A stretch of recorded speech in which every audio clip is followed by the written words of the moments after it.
good, bro? That's good. Yo, appreciate you dropping in. Shit, just got off work. My goddamn birthday tomorrow. So I put out a little money request on social media.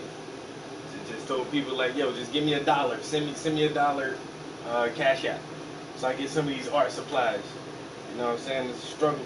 The struggle don't never stop for the art supplies, yo. Struggle be real. So if anybody want to donate to a good cause, hey, send $1 my way. $1 for the birthday.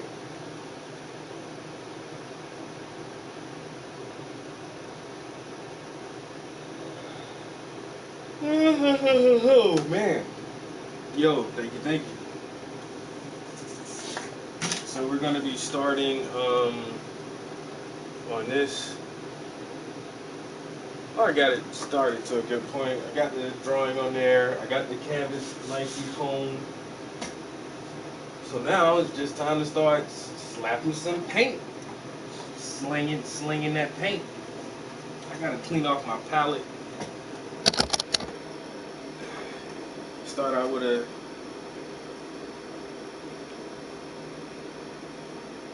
nailed by Nate. Yo, what's up? So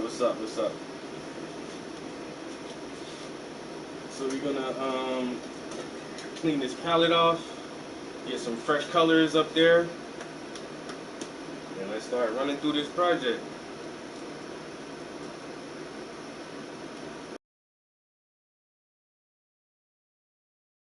Kids squared away first, bro. Gotta make sure them kids squared away. Alright. Let's get all this off of here.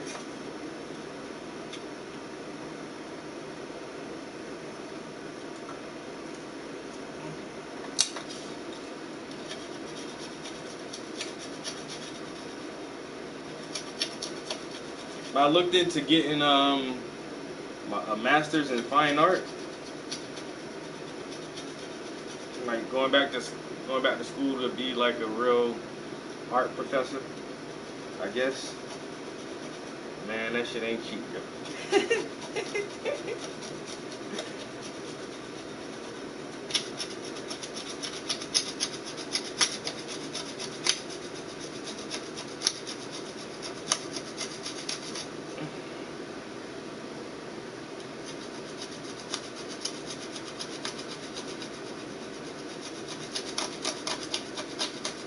And this is what happens when you let the paint sit for too long, man. That shit, you gotta use some real elbow grease to get this thing off.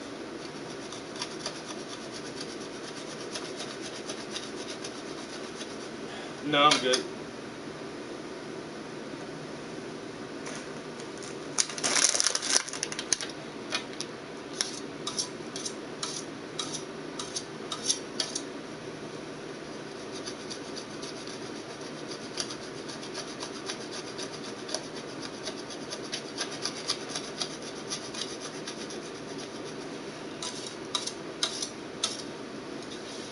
Oh, man.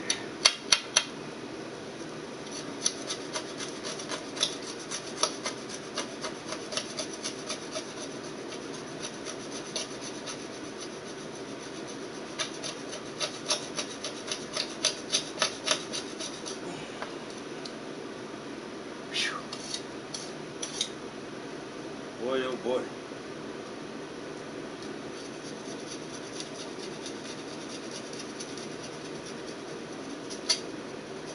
Alright, we got most of the heavy stuff off of there.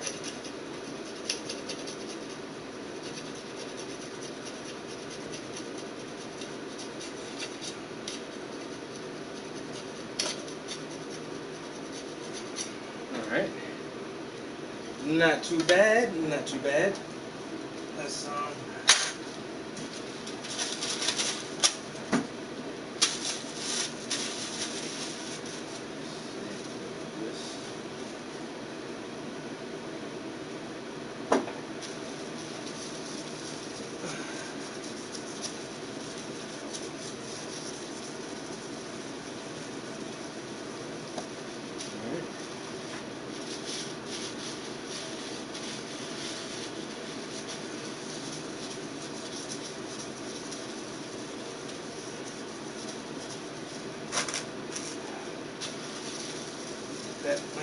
clean. Nice, nice. I like it. I like it.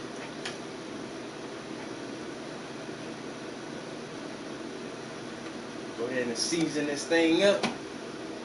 Gotta season it with some baby oil. Like that.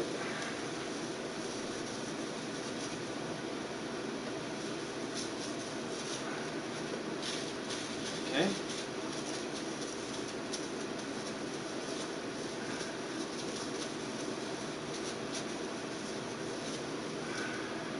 All right, good to go. Good to go. You know what I'm saying?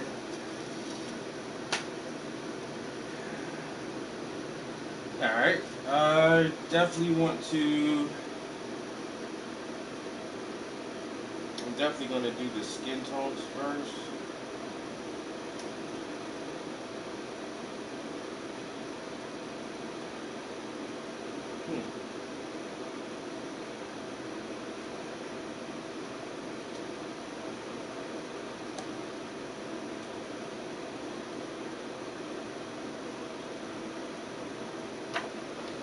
Yeah. So, all right. Let me put this away. Hold up.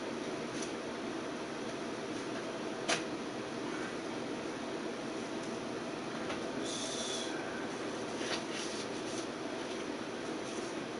Put that up there.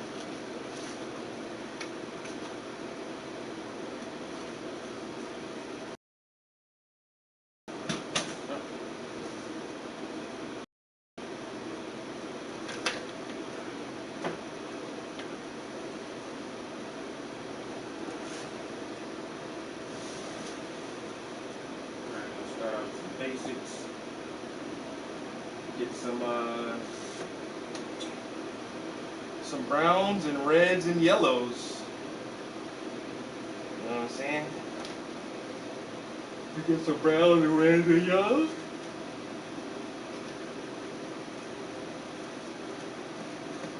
Got here.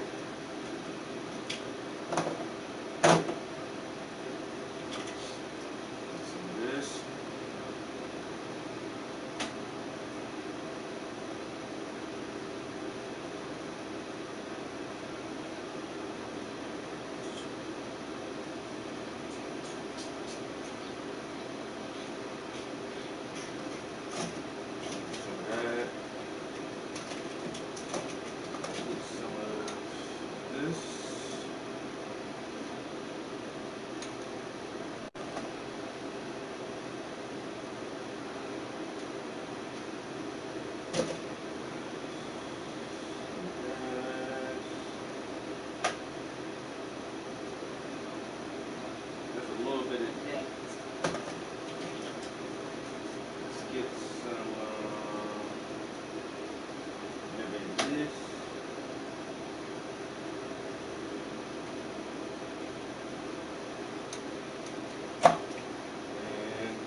On there.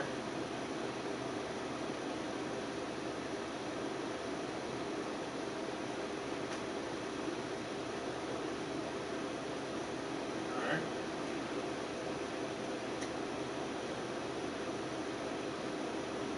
I think I can start with that. I think that might be a good little application.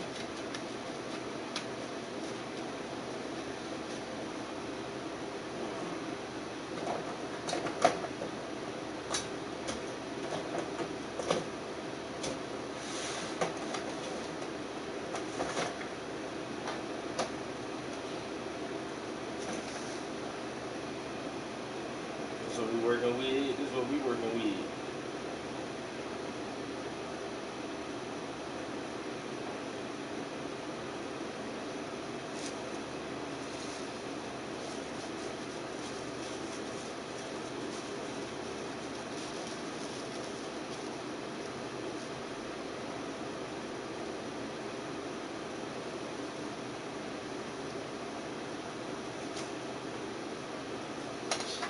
You sent a friend request on what? You sent a friend request on what? PlayStation Network? Right. I hardly accept friends on PlayStation anymore, bro. Like motherfuckers don't be playing none of the same games I play. I actually just started playing the last Fallout what came out, Fallout 76. What games are you playing right now? Cause I'm playing Fallout 76. I've been playing a little bit of No Man's Sky since they added a lot of content to No Man's Sky. I've been playing. That's about it. I got burnt out on Sifu. I playing Sifu for like 2 months, but that's only a single player game, so that really don't count. Um, and I have the new Battlefield 2042, but I don't know. I'd rather be like in a group, in a squad, and chat with people and cover each other's back. But my homies don't like playing that shit no more, so I don't really hardly play that shit. Star Wars, Star Wars, Star Wars. Are you playing Lego Star Wars or the Knights of the Old Republic, or what Star Wars are you playing?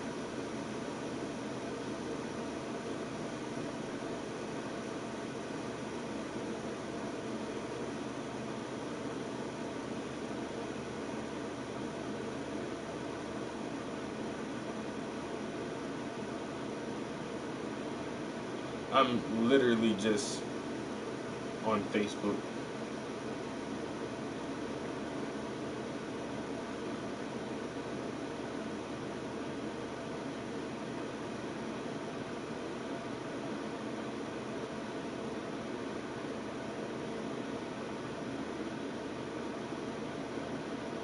Battlefront 2? I had the first Battlefront. I'm not gonna lie, because I'm such a diehard Battlefield guy. So when Star Wars Battlefront came out, I definitely had that shit, yo. The first one. But I really didn't. I don't know, man. I ain't really like it like that. That shit should be on sale by now, ain't it?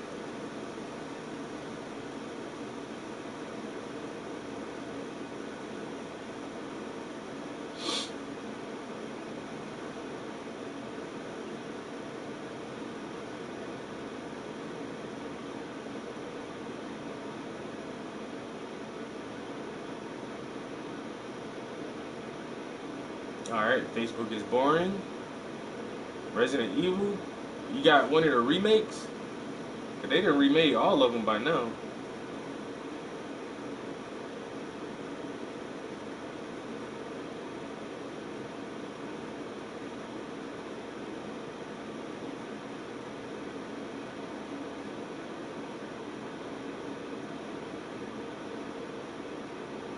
Hmm.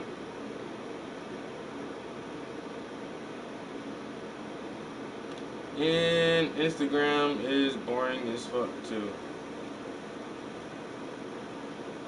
Alright, so that's that.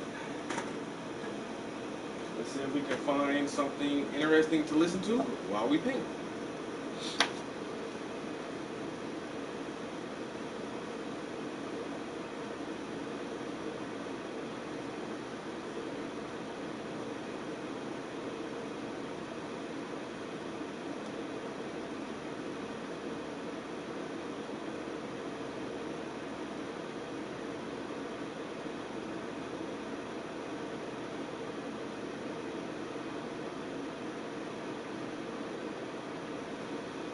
I'm so tired of this fucking Johnny Depp trial. Like, this shit is stupid as shit. Nobody cares about that shit, yo.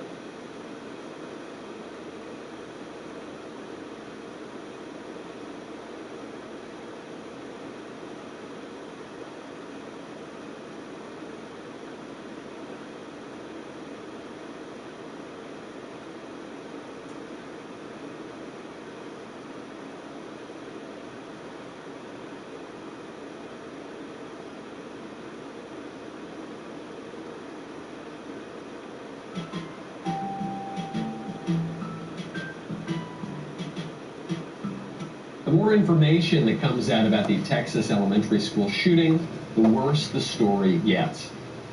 I had generally refrained on this show from commenting on the reports that Uvalde cops waited outside and even prevented other people from going in. The shooter was inside wreaking havoc.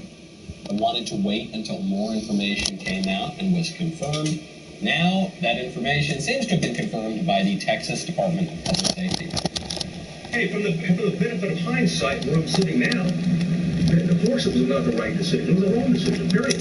There's no excuse for that. But again, I wasn't there, but I'm just telling you, from what we know, we believe there should have been an entry at that as soon as you can. Hey, when there's an active shooter, the rules change. It's no longer, okay, it's no longer a barricaded subject. You don't have time. You don't worry about outer perimeters. And by the way, Texas embraces active shooter training, active shooter certification, and that doctrine requires officers, we don't care what agency you're from, you don't have to have a leader on the scene. Every officer lines up, stacks up, goes and finds where those rounds are being fired at, and keeps shooting until the subject is dead, period. There you have it. Of course it was the wrong decision. People are calling the response at Uvalde incompetent, cowardly, unconscionable. People want heads to roll. People want the department defunded in some cases. They want whoever gave the stand-down order to get dragged before a judge and put on an orange jumpsuit. I get it. But that does not concern me. That is not my call, or your call for that matter. That is for the people of Uvalde to decide.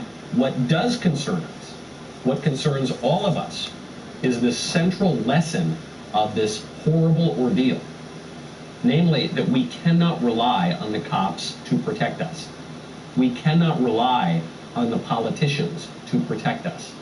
We have a right and an obligation to protect ourselves and our children.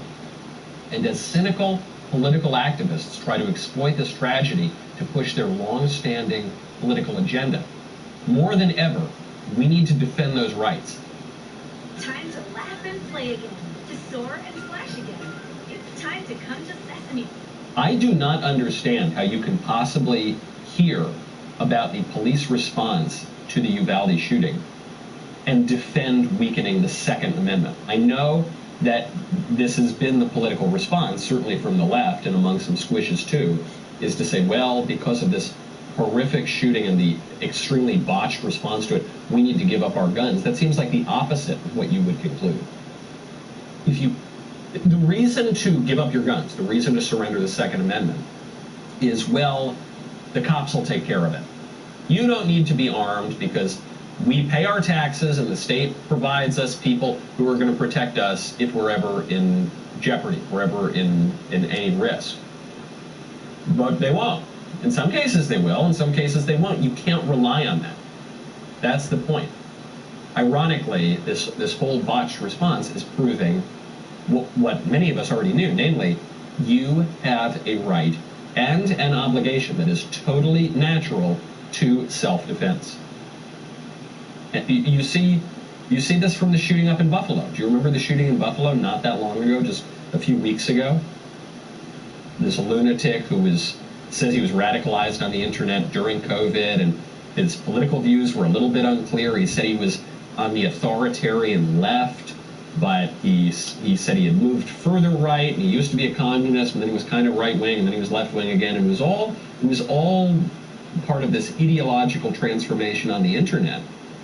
Now there are news reports that this guy may have had contact with a retired federal agent on the internet. How long was that contact? What did that contact with the federal agent have to do with his radicalization? What did that federal agent know, and when did he know it? There were reports coming out that this federal agent had advance notice of the shooting. Authorities are investigating whether or not he had a warning, and who knows how long that warning, maybe it was half an hour, it might have been longer than that. This is raising a lot of questions. What was the role of that federal agent? People have raised questions before about the Fed's role in some of these attacks. You remember the plot to kidnap Gretchen Whitmer in Michigan. We were told that this was a radical, white supremacist, far-right group that was plotting to kidnap the Democrat governor of Michigan. Then we found out actually federal agents were involved in that. Actually, federal agents were entrapping people in that. And some of the guys got off the hook because of it. So the question is, what was the... I'm not saying that the retired federal agent here was enticing this guy to commit the shooting, or was entrapping him, or doing anything like that. I guess it's possible. There will be an investigation here. But there are three options as to what this federal agent was doing. The federal agent was either encouraging him, entrapping him, inciting him, or the federal agent was trying to do something like that and was just completely incompetent, or the federal agent was a neo-Nazi and actually agreed with the guy. Those are the only three options as far as I can tell. What else could this guy have been doing interacting with this killer? Why else would this guy have gotten advance notice about the shooting if he was not involved in some way, if there were not some operation going on here to investigate and trap white supremacists, or the agent just had no idea what he was doing, or the agent was on the guy's team? In any of those cases, you need to protect yourself. None of those possible scenarios look very good for the federal agent or for law enforcement. If these reports are true, we don't know if they're true yet, there will be an investigation. All that does is add more evidence to the argument that you need to be able to protect yourself. All around, you've got law and order crumbling in the country, and the justice system isn't doing anything about it. There was a video went viral over the weekend of thieves in Los Angeles. They break into Sephora, the makeup store, and these guys, just by the looks of them, it's hard to tell because they're wearing hoodies and they're trying to cover up their identities, but just by the looks of them, I don't think that they're all that interested in putting makeup on themselves. They have big black trash bags, and they're just emptying out store shelves with no consequences. There's about 3 of these guys. Oh my God. And they're just being filmed too. I love these bystanders. They're not stopping them. There's no guard coming out and stopping them. They're just filming. I guess it's good that they're filming. We can at least see what's going on. And these dudes have no fear in the world. No one's going to come stop them. See ya. There you go. All right, they got it. Just walking right out. They're not even running. They're walking. That's how little fear they have of law enforcement. And it's not even the cops' fault in Los Angeles. In Los Angeles, it's because the George Soros-backed district attorney has said that he's not going to prosecute these guys. So there's no surprise there. If you've got a radical leftist DA encouraging this kind of crime, then that's the kind of crime you're going to get. And even if the cops wanted to do something, they wouldn't be able to because the political superiors won't let them. If you are in Los Angeles, I lived in Los Angeles a long time, I would not feel safe relying on the cops to protect me and my family and my rights and my property or anything else. And what's tough in Los Angeles is it's very hard to get a concealed carry permit. It's basically impossible to get a concealed carry permit. So what would you do? Well, you could either move out to one of the counties around it where it's easier to get a gun and protect yourself, or you move out of the state entirely, which is what we did. It's not just Los Angeles. Look at what's going on in New York. In New York, subway attacks have always occurred. They are becoming more commonplace, and they are becoming more brazen. Introducing Flex Power Tools. More power. Longer runtime. Faster. So this crazy guy running around yelling. I think it's a guy. He's dressed up in women's clothing, but he looks like a guy. Sits down next to these women. They start to get up, and oh, there he goes. This woman sitting next to him tries to get up. He grabs her by the back of the hair, pulls her back down. She looks terrified, as of course she should be. She's saying, "Help me." She's kind of mouthing this to other people. She's remaining pretty calm though. And no one's doing a damn thing. No one's lifting a finger. So the guy's just sitting there, holding her down. There's someone filming her. I bet the guy filming her puts the camera down and goes and helps her. Nope, not doing that. Not in the social media age. Finally, the guy gets up, yells at the woman, "Get up." lets it go. I think he's wearing women's clothing. Yeah, it's definitely a dude, though, wearing women's clothing and women's pants. What has happened in this country where everyone on that subway is just going to sit by and let bad people do whatever they want to helpless women who are saying, please help me. Nobody does anything because we are in a state right now in this country where no one feels the urgency or the ability to protect ourselves. We're all going to let somebody else handle it for us. I got news for you, folks. The cavalry's not coming in, okay? You can't rely on other people to protect yourself. You've got to begin to relearn how to do it yourself. I'm glad you like that clip. Now you got to ring, ding, subscribe, smash, like, whatever you got to do. Get the notifications for the Michael Knowles Show. Head on over to Apple Podcasts, Spotify, Stitcher, Google Play, wherever you get your audio podcast. Subscribe. We'll see you next time.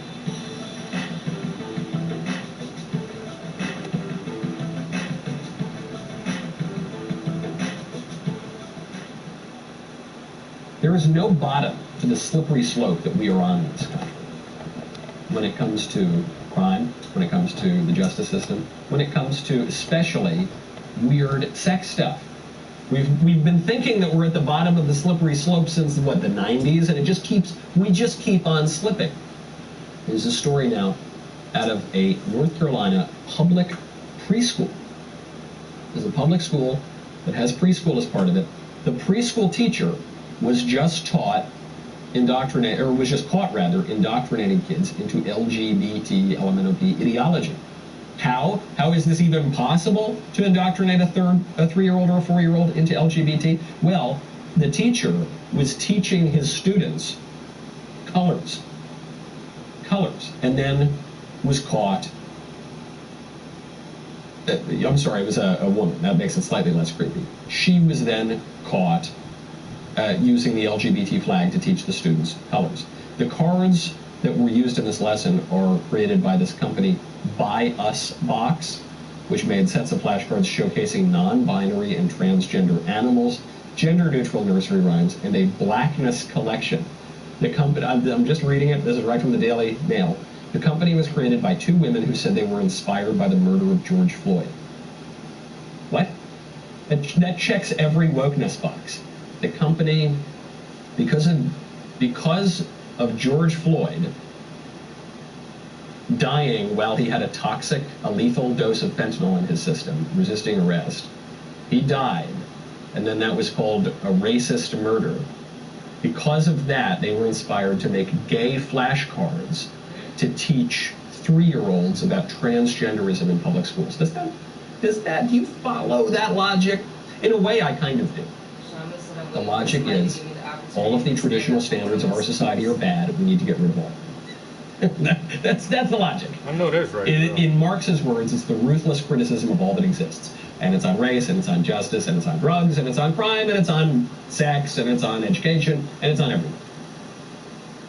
And the left is going to tell you there's no LGBT indoctrination in preschool. Take off your tinfoil hat, you crazy conspiracy theorist. In public preschool? No, wacko. Okay, Alex Jones. No, your taxpayer dollars are not going to indoctrinate 3-year-olds into LGBT and transgenderism, and it's good that they are. What was that last part? No, I said that your taxpayer dollars are not. No, I said after that part. I said, oh, it's good that they are. It's good. It's good that we are doing exactly what you're accusing us of doing. I mention it just to remind you this stuff actually is happening. Don't let them.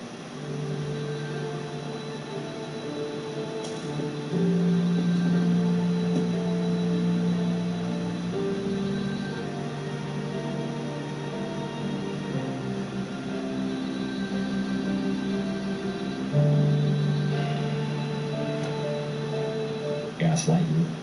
And it's not going to stop at 3. It's not going to stop at 3. We used to say it's not going to stop in college. It's not going to stop in high school. It's not going to stop in middle school. It's not going to stop in elementary school. It's not going to stop in preschool. It's going to go. You're going to get this stuff in vitro pretty soon. Okay? You're going to get this stuff for 1-year-olds. Baby's first monkeypox party or something. And that'll be like a little mobile that they'll have over their crib. There'll be all sorts of sexual icons, and rainbows, and all sorts of creepy stuff. That's what you're going to get. Okay, because the left's total revolution on all aspects of society demand it. They're going to deny it the whole time, and as they're denying it, they're going to tell you that it's good that it's happening. A father is taken to TikTok to ask for your help. It's hard raising a kid today. The economy's not great. Inflation's through the roof. And this dad, he's suddenly realized it's really hard to pay for his child's transgender surgery. I'm raising money to help fund my son's transition-related costs. I'm sharing this with his permission. Basically, we already have a diagnosis of gender dysphoria for him. We have gotten his blood work done, and we need to start him on puberty blockers as soon as possible. Now, I transitioned later, so I wasn't familiar with how puberty blockers worked. Basically, my insurance doesn't cover this, which is wonderful, right? So, this guy, I assume it's a guy. I don't know these days. If he's promoting transgenderism, he might really be a chick who took a bunch of drugs. I don't know. It's really hard to tell. He's kind of just amorphous, and he's got weird colored hair, and he's got a nose ring, and his voice is a little odd, and whatever he is or she is, he is promoting transgenderism for his kid. See how confusing it is? For his kid, and he wants you to pay for that. How come all the transgender kids seem to come from these weirdo, psycho, pervert parents? Isn't that kind of weird? What are the odds? This is not data. I'm just using anecdotes here, but I know lots of people. Look, I come from New York. I live in California. I come from very liberal backgrounds. I have multiple friends who have struggled with sexual confusion, transgenderism, also. And I notice they never seem to come from normal families. They always seem to come from extremely dysfunctional families and from parents with lots of disorders. Isn't that weird? Because we're told that transgenderism is just a totally natural thing. It can happen to anyone. It's biological. It comes from your innermost, truest self. And yet, the normal families never seem to produce. I'm not saying never. I'm not saying never. But I'm saying it's so exceedingly rare, and it's so increasingly common with dysfunctional, weirdo, pervert dads like this guy, who's trying to mutilate his child's body. How did he get the child? I don't know. These days you can get a child all sorts of ways, apparently. The only way that's discouraged is the old-fashioned way. But you can, who knows? Who knows what this kind of family situation is? And he's saying, yeah, I really want to put my kid on puberty blockers, cross-sex hormones, mutilate my poor little kid's body. Because he totally has this condition. It's not just me projecting it onto my kid. Even though kids just totally absorb whatever their parents say and do. And this is why you got to watch your language around kids. Because you know the kids are like sponges and they're absorbing everything. This is why you've got to watch your behavior, because kids are modeling their behavior after your behavior. So the more dysfunction you get in the family, the more dysfunction you're going to get through society. I saw someone responding to one of these incidents. They said, listen, you can't legislate family, okay? Listen, get your politics out of my family. How dare you? What does that mean? You sometimes hear people say you can't legislate morality. I don't know what that means. You can't legislate culture. I don't know what that means. You can't legislate family. What does that mean? What do you think laws permitting no-fault divorce are? That's legislating family. That's going in the political system and saying this is what family is going to look like. What do you think Obergefell was? The Obergefell decision that redefined marriage. Not even that long ago. What was it, about 7 years ago? Redefined marriage to include monogamous same-sex unions. What do you think that was? That was legislating family. That was culture being downstream of politics. And not even a majority of the people. It wasn't democracy. Whenever gay marriage, quote unquote, was put up for a vote, it was shot down. In California, it was shot down. Prop 8, it was shot down. And then the judges go in and they say, no, we're gonna change that. We, the self-styled aristocracy, not much of an aristocracy if you ask me, we're going to redefine all these basic things. You're seeing this now play out, this religion of leftism, which is especially concerned on the sexual front with LGBT, but you're seeing this religion play out throughout the schools. It's not just the pre-K teacher who got caught using gay flashcards with their 3-year-olds. We're now seeing whole schools that are dedicated to LGBTism. And by the way, you're seeing straight kids move into these schools because sometimes those schools have better academics. Magic City Acceptance Academy is a grade 6 through 12 public school designed to cater to LGBT students in Alabama. The gang leader, formerly known as A-Train, continues to maintain his innocence despite some amount of evidence against him. This man may be. I know, I did a double take when I heard that too. A lot of things that I didn't expect, but this apparently exists in Alabama. And then the craziest part is you've got straight kids moving into that school because the public schools are no good. So they're moving into a school which offers, quote, a brave learning environment and LGBTQ affirming culture for all. Just more evidence that this is a religion.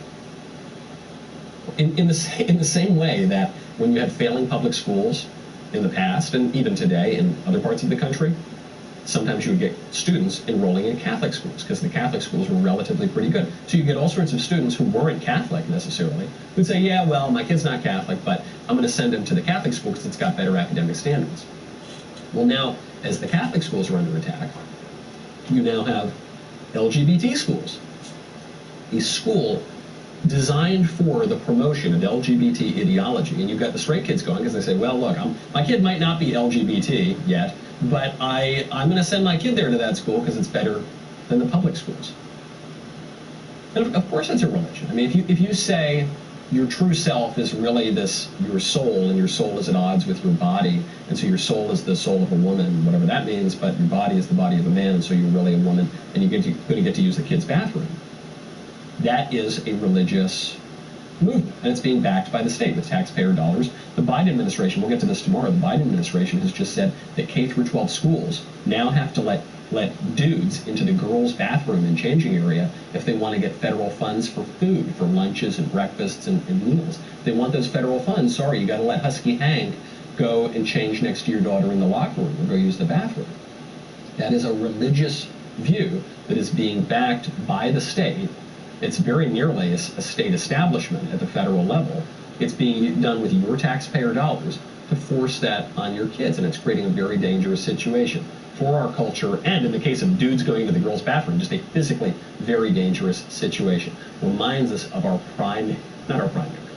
one of our primary obligations that we have in a society. And it's a duty, and it's an obligation, and it's a right, regardless of what Joe Biden or any of these other idiots want you to believe. That is the duty and the right to protect yourself and your family and your community. I'm glad you like that clip. Now you got to ring, ding, subscribe, smash, like, whatever you got to do. Get the notifications for the Michael Knowles Show. Head on over to Apple Podcasts, Spotify, Stitcher, Google Play, wherever you get your audio podcast. Subscribe. We'll see you next time.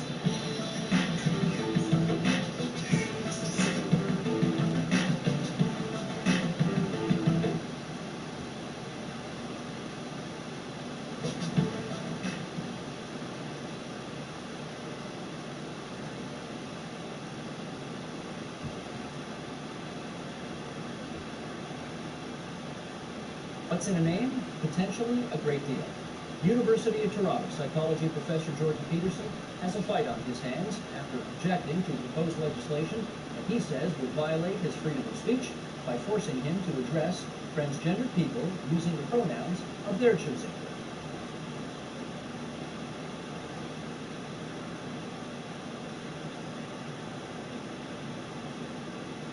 There's a passive income online business that you haven't heard of that allows you to be free. You know about making extra income driving? Nancy Pelosi's husband gone and crashed his Porsche. Don't worry about it though, because they've still got plenty of money. Hello there, you 5.6 million awakening wonders. I'm so grateful that you are here with us as we continue to voyage together towards light, recognizing the nuances and complexities of everyday culture. The fact that we live in a... Yo, thank you. Just to let you know, it takes 2 or 3 layers of paint before I actually get done, so I'll paint the entire canvas once. This is just the underpainting. All of the paint you see me putting on here now, you won't see this when it's done. I'll paint it, I'll let it dry, I'll paint the entire thing again, let it dry, add some details and highlights, and then it'll be done. Some people think that some people think this first layer of paint is how the end product is going to look, but definitely not. I said it'll be a while for it's done, but that's why I'd like people to watch the process from beginning to end, and you can see as I add more layers and add more depth and more contrast how it kind of starts to pop out and come to life. Landscape that tries to intoxicate us with delirium, distraction, and downright lies. And you might think that today's story about Paul Pelosi crashing his Porsche, I think while under the influence of booze, is a sort of It don't matter. distraction, mindless tittle-tattle. And in a way, you're totally right. But in another way, it's a reminder that there are a class of people that operate within certain spaces where $5,000 fines, $5,000 fines are meaningless, and where the subcutaneous corruption that we all know is occurring is allowed to go on, masked, veiled, whilst evident to us, never truly interrupted. So let's get into all that stuff. If you're not a subscriber yet, why not take this opportunity to subscribe right now? Using your little digital finger there, use it and subscribe yourself to this so that we've got 100% if you subscribe. It will help us, it will help our influence to grow. And remember to comment in the video, because our content, our perspective, all shaped, sculpted, moulded by you. Now, let's get into this stuff. In other news, House Speaker Nancy Pelosi's husband, Paul Pelosi, is free on bail tonight after being arrested for driving under the influence. He looks a little bit shiny even there, doesn't he? Driving under the influence. Your old ass got grandkids. I forgot we old as shit now. Damn, that shit crazy as hell. Yo, cause Tyria, she a grandma. My cousin Nikki, she a grandma. Like, yo, I forgot y'all motherfuckers old as shit, yo.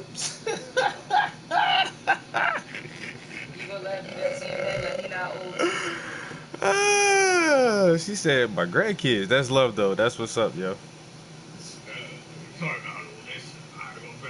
He was stopped just before midnight in Napa County, California, and was released. Yeah, grandparents look different. I remember my grandmother when she was in her late 40s and early 50s. She looked like an old ass woman. Like, she said for real, shut up. Yo, generations just changed. Like, grandmas don't look like grandmas no more. Like, what the hell? Grandmas look like aunties now. You look like somebody's He's laid auntie. up Don't look like on nobody's grandma. $5,000 bail. That's outside our leader's house, number 10. That's no place for boozing and partying. I've been watching the UK. Even us though, I remember our aunties and shit when they was in their 20s. You know, they was old and shit. Now we the aunties and uncles. We don't be hosting no damn barbecues and cookouts and none of that shit like our aunties and uncles. And you're aging real well though. Hey, a lot of us ain't aging as gracefully as the others. I was home this weekend and some people just look rough. Like, damn, what the fuck you been eating? Like, damn, motherfucker, you don't look too hot and healthy right now. But the ones who keep it up, hey. She said 1 year old and one on the way. I started early and I'm never gonna lose my senses. I know that's right. That's what they say. Go ahead and start early. Get them out the way. Get it done and over with. My son to be 18 this year, so I don't know. There's a chance I'll be a granddad in a little while. The whole way through lockdown. Speaker Pelosi released a statement saying she won't comment on this private matter. I just gotta make a statement. Oh yeah, what is it? I don't have a statement. That occurred, she says in her statement, while she was on the East Coast. So let's read the news so as we can understand it better and see if it's somehow relevant to the evident, obvious, deeply entrenched corruption that dominates your life right now. How is it controlled by this bloke whizzing about in a Porsche and banging it up and his missus owning stocks in companies that they are supposed to regulate? How does that affect you, your reality? Because if it doesn't, what's the point of watching this video? There is a point, space at the end, comment below. Nancy Pelosi's husband has been arrested in Napa on suspicion of driving under the influence after he was involved in a crash on Saturday. Now, a lot of you dislike Nancy Pelosi intensely, don't you? Because I suppose, does she seem somehow to be representative of the hypocrisy of the Democrat Party during the tenure of Donald Trump? Wasn't she one of the sort of shrill voices of condemnation saying, oh, Trump, this is the worst thing that's ever happened, he's corrupt, he's corrupt, he's corrupt? Meanwhile, she owns a bunch of stocks and he owns a bunch of stocks in companies that they regulate, in particular big tech firms. And if there's nothing wrong with that, if we accept that's the culture, like she said that time when she was asked about it, nothing wrong with it, just the way it is. If that's the way you are, then what are you aspiring to? How can simultaneously it be true that it doesn't matter that people in positions of privilege and power that have access to information that ordinary people don't have access to? Remember, there's that app where you can track Pelosi trades in order to improve your own trade. If that's true, then how is it simultaneously true that the Capitol building is a sacred place? And if it's transgressed against, that's wrong. I'm not saying that it's not wrong. Cool, it's wrong to transgress the Capitol building. I get it. The paraphernalia and the symbols of American democracy are important. But if that's true, how is it true that you can own stocks in companies you regulate? And if you don't do that, so if that's true, how are we going to hold these two opposing ideas in our mind, even if we've got a cool Indiana Jones hat on?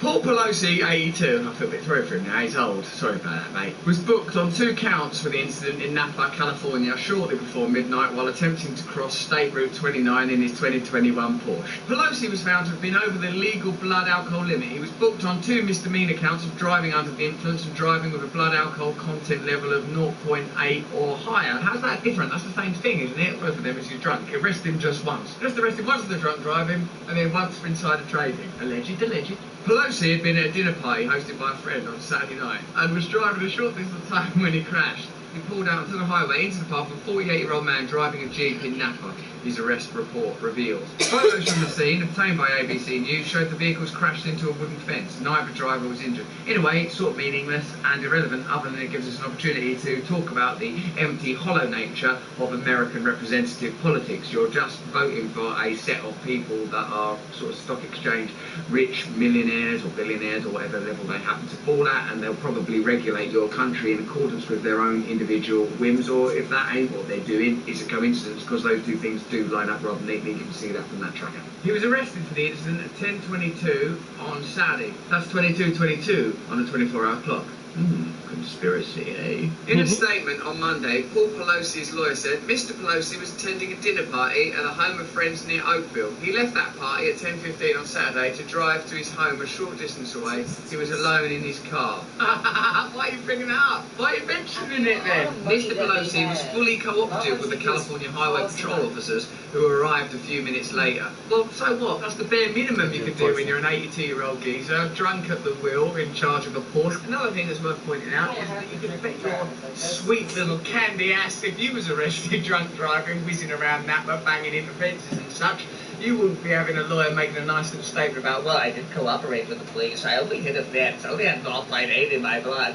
You'd be in a serious amount of trouble. Let's see how the consequences rolled out for the Pelosi's. The couple own a vineyard in Napa. Oh, there you go, that's why they're in Napa. Everything makes sense now. We were just down the old vineyard. Bring them down the old vineyard to get a bug, give them a little juicy old squeak, off to a dinner party, into the old pulse. Woohoo! Express yourself, baby. Just a couple of regular Joes. They live life like you live life. Your suffering is their suffering. Your ordinary problems, the energy crisis, not being able to get baby food or whatever it is you're suffering from today, these are the same incidents that you feel down the old Napa Valley vineyard. Oh, it's hell, down the Napa Valley vineyard. Sometimes I can barely park my Porsche down there. Sometimes I've run over some of the bloody vines. It's hell in that vineyard some days. It's not worth getting up some mornings. In addition to a home in nearby San Francisco, the sprawling estate is one of many the couple owns. If you've got a lot of sprawling estates, haven't you run a country properly where most people don't have a sprawling estate? I'm not necessarily against wealth. Look at me, I've got this lovely hat.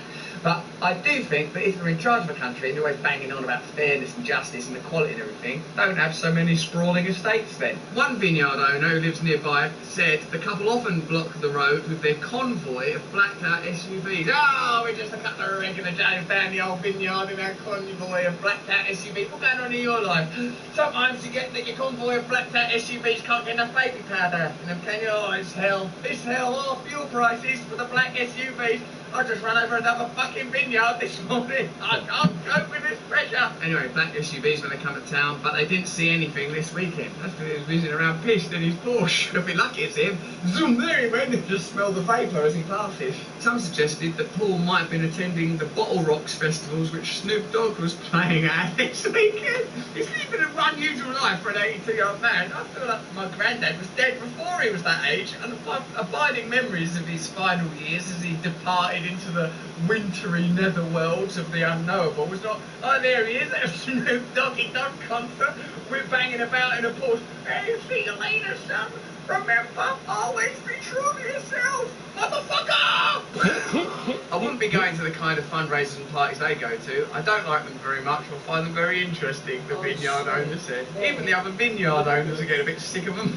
Even in the rather small demographic of Napa Valley vineyard owners, the Pelosi's are getting on people's fucking nerves. The property on Zinfandel Lane sits on the banks of the Napa River and features a tennis court. Neighbouring vineyards have told in the past that the couple throws lavish parties for Silicon Valley executives. That's interesting, because doesn't Pelosi sometimes have to sit on committees where they regulate the actions of Silicon Valley companies? That must be really hard, I think. That's why I admire Nancy Pelosi so much, because 1 minute she's throwing a lavish party on a tennis court while her husband, poor old octogenarian, whizzes around all pissed up in his Porsche. And the next minute she'll stringently regulate Silicon Valley trading. I'll watch it later, but Neighbouring vineyards have told in the past that the couple throws lavish parties for Silicon Valley executives. That's interesting, because doesn't Pelosi sometimes have to sit on committees where they regulate the actions of Silicon Valley companies? That must be really hard, I think. That's why I admire Nancy Pelosi so much, because 1 minute she's throwing a lavish party on a tennis court while her husband, poor old octogenarian, whizzes around all pissed up in his Porsche. Then the next minute she has to stringently regulate Silicon Valley's trading. It's really hard to do both of those things simultaneously. You'd think, you know, that it would be possible on one hand to whiz around a fucking tennis court in a Porsche having a lavish party with a Silicon Valley executive, or, maybe over here, stringently regulate this unparalleled titans of industry, the likes of which the world has never before seen. But to do both, pay that woman more money, that's what I say. Pelosi previously faced criticism over her husband's profiteering on tech stocks at a time when their security was being debated by the House. Paul has raked in millions through investment in tech companies like Alphabet, Google's parent company, and Disney. But has it made him happy though? House Speaker Nancy Pelosi, the 6th richest member of Congress, has risen through the party ranks and obtained more and more political power, and her personal wealth has risen right along with it. Pelosi has seen her wealth increase from nearly $115 million from $41 million in 2004. $41 million is already a lot of million of dollars. $115 million of dollars, that's even more million of dollars. So what you can see there is she's getting better at making money all the time she's in government, which must be nice for her. And ever since ascending to the top spot in the House, Pelosi and her husband Paul keep getting richer and richer. What a coincidence. Much of their added wealth is due to extremely lucrative and lucky decisions about when to buy and sell stocks and options in the very industries and companies over which Pelosi, as House Speaker, exercises enormous and direct influence. But if you exercise enormous and direct influence, so the influence is enormous. Oh no, I can't directly use this. No, you can. Oh, good. Bad! There's no way that you can profit from that, is there? Beyond that, Google, one of the companies in which the Pelosi's stock trades have made millions, is one of the top 5 donors to the House Speakers. But that's just another coincidence. 1 minute you're down the old lavish vineyard at a party whizzing about in your Porsche, next minute you're regulating the company, next minute you're receiving donations from the top 5 donations to the Speaker of the House. But what you've got to do, this is what I've done, all those things, they're separate. None of them worlds intermingle to create a corrupt and miserable, undemocratic hellscape for you. You know that by the way that in your own life right now, you've got total justice, and you have lavish parties with tech billionaires, and when you're regulating the tech industry, oh, well, you don't do any of those things. Oh, isn't that so weird? What? You mean there's a food shortage, and there's an energy crisis, and there's a forever war rolling out into a vast, limitless, technocratic, globalist, conspiratorial landscape? Look, all these things are completely unconnected. You're obviously some sort of maniac, and I must have gone mad. I'm going to replace this Indiana Jones hat with a tinfoil one any minute now, just so everything makes sense visually. The wealthy couple buys and sells in Google stock, making millions. Simple as that. She works on bills that directly affect the future trajectory of Google. Just 2 separate facts there about Nancy Pelosi. Nancy Pelosi has been largely non-committal on whether spouses should be included in any congressional stock trading ban. Would you commit to spouses being included in a congressional non-trading ban? Wait a minute, Paul Pelosi, he's my spouse. He does trade in stocks that I regulate. I mean, 41 million, he's pissed out his head, he's whizzing around the board. I don't want to put that guy under any more pressure. I'm not going to commit to anything, except maybe 1 more vineyard and a couple more Porsches and a few lavish parties. So there you go, America. There are your leaders. Not only are they political leaders, bureaucrats and administrators, but also symbols for social justice that parade themselves before us as moral arbiters and icons to aspire to. Remember the condemnation of Trump. Condemn Trump by all means. I know a lot of you like him, but condemn Trump. Condemn him as corrupt. Condemn him as inept, but do so from a promontory of moral justice would be my invitation to you. But that's just what I think. Let me know what you think in the comments below. Do you think a trite story like this one, tabloid tittle-tattle, can be an illuminating look into the corruption that surrounds us? What do you think? Tell us. Give this video a thumbs up. Subscribe to it if you don't subscribe to our channel already. Let me tell you for a fact, it helps us. For you to just subscribe, it helps our influence on this channel. Watch either one of these videos. They're about subjects I'm sure you'll enjoy. And please subscribe to my mailing list. We do live Zoom calls. And also we do live events with great people. It's great to be a part of this community because the community... 100 years over 100 years.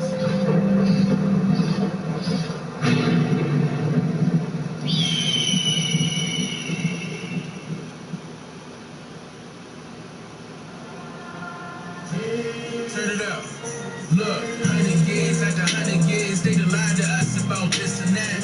Told us all we from Africa. I mean, fix the characters, turn it into remix. Every time and then it was not. No goddamn well that trick was capped. My wife and I wrote a book about it. It's a book with knowledge, evidence, and fact. And my other book got the meter shook, cause it's helping my people take a closer look at their backgrounds in the background, showing my people where they close to look.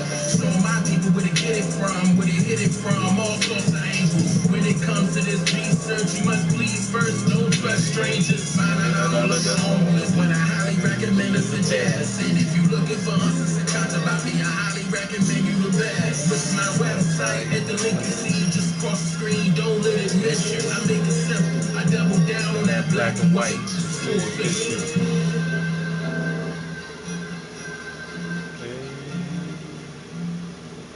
He done remixed his intro. I double down on that black and white. These black guys today, these gangster type guys, they all got names like that they make up for themselves. He means like the rappers. You know, the rappers, they all got names like that. Snoop Doggy Dogg, Ice Cube, Q-Tip, Method Man. But it makes me think about Indians. You know, they got names like Red Cloud, Crazy Horse, Honey Bear, Black Elk. Yeah, Indians, niggas, same thing. Who are you? You don't know. Don't tell me Negro, that's not it. What were you before the white man named you a Negro? And where were you? And what did you have? What was yours? What language did you speak then? What was your name? And why don't you now know what your name was then? Where did it go? Where did you lose it? Who took it?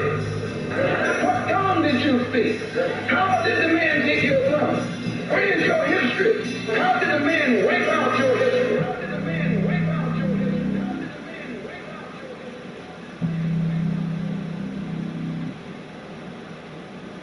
out your history? 100 years after 100 years.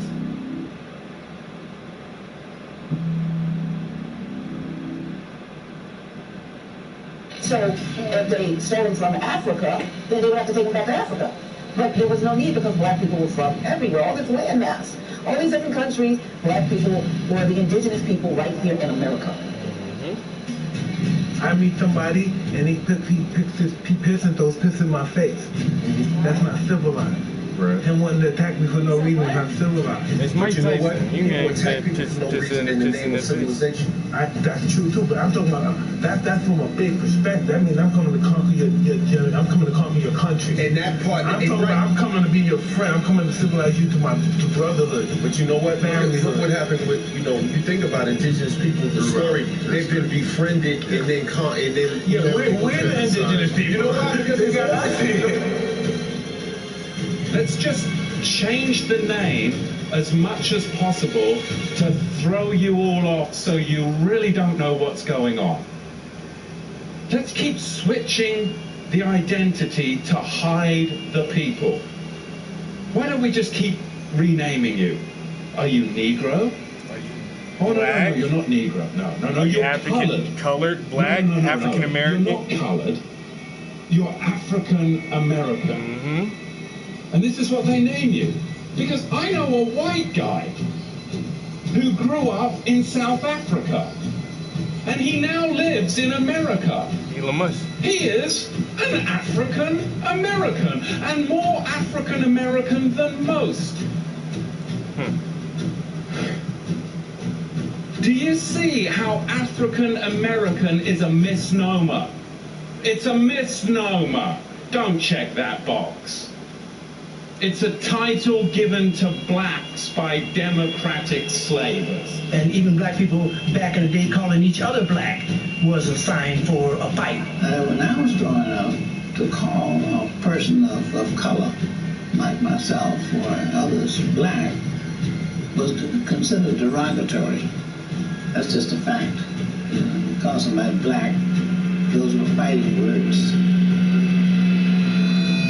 Our forefathers weren't the Pilgrims. We didn't land on Plymouth Rock.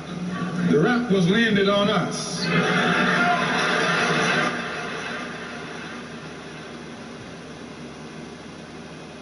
100 years after 100 years. Over a period of time, our people can recall being classified and reclassified by the federal government as particular titles or labels inside of their census-taking process every 10 years.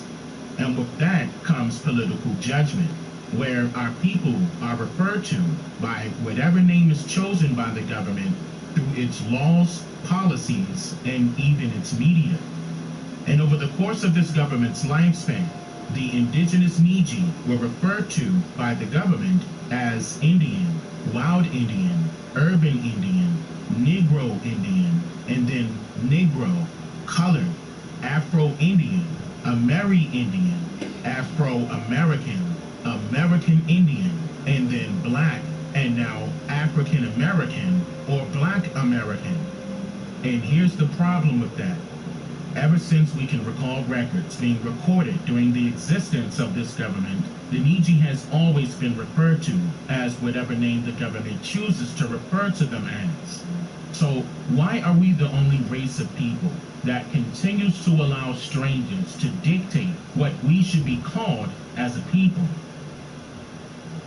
Why are we continuously allowing strangers to have the right to call us by names that we have historically never referred to ourselves as?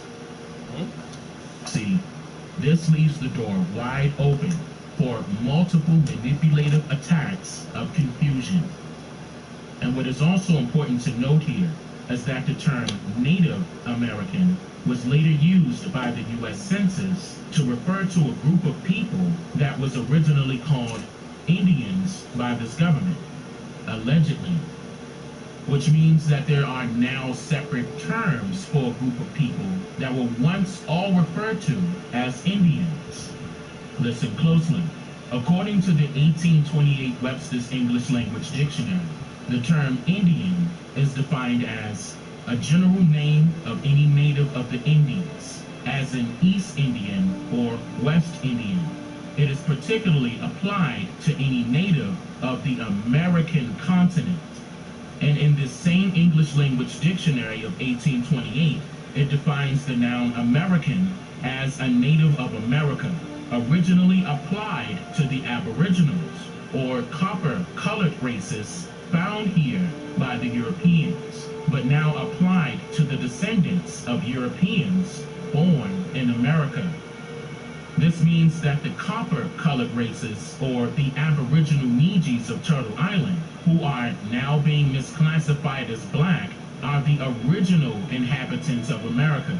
But since small to large migrations of foreigners from other continents became a viral trend during the early 1800s, the identities of the Niji were replaced by incoming foreigners. And then everyone residing in America was later referred to as Native Americans. But how is it that all of a sudden, a group of people that were not genetically nor historically associated with the term Indian in its entirety are now somehow referred to as Native Americans as their classification of race by the U.S. Census?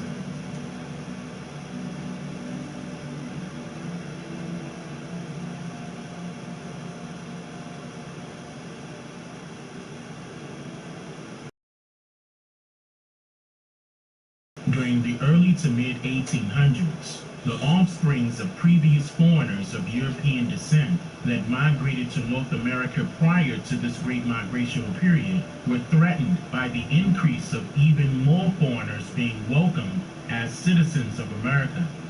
These people were referred to as nativists, which carried a lifestyle of prejudice and bigotry, racial discrimination, radical political views, and biased religious beliefs. As more immigrants flocked to North American shores, migrating to cities and towns all across the East Coast, the nativist beliefs turned deadly by causing riots to arise in attempts to greet the newly incoming foreigners with resistance. For example, in July of 1844, it was said that a riot took place in the city of Philadelphia, where a large group of nativists burned down 2 Catholic churches and a Catholic school, killing 20 or so people in the process. Now, I'm sure many of you can recall some major events that occurred during the same time period, like the Indian Removal Act of 1830, for example, where President Andrew Jackson forced Indians living all throughout the east coast of America to migrate to lands west of the Mississippi River, right? Keep that in mind. Now, in the latter part of the year 1849, a politician by the name of Charles B. Allen created the Order of the Star-Spangled Banner in the state of New York, which was a secret society formed in order to stand against the immigration of incoming foreigners of British, Irish, German, Japanese, and Chinese descent to the United States, and anybody else who practiced Catholicism as their religious choice. In order to join this society, the individual is required to be a Protestant of at least 21 years of age and must uncritically obey all orders and political policies established under the oath of this society. Nativists of this secret society would sometimes wear faux Indian outfits and refer to their leaders as chiefs or sachems, marking the original inhabitants of this land. Their flag stated the message, "Native Americans, beware of foreign influence."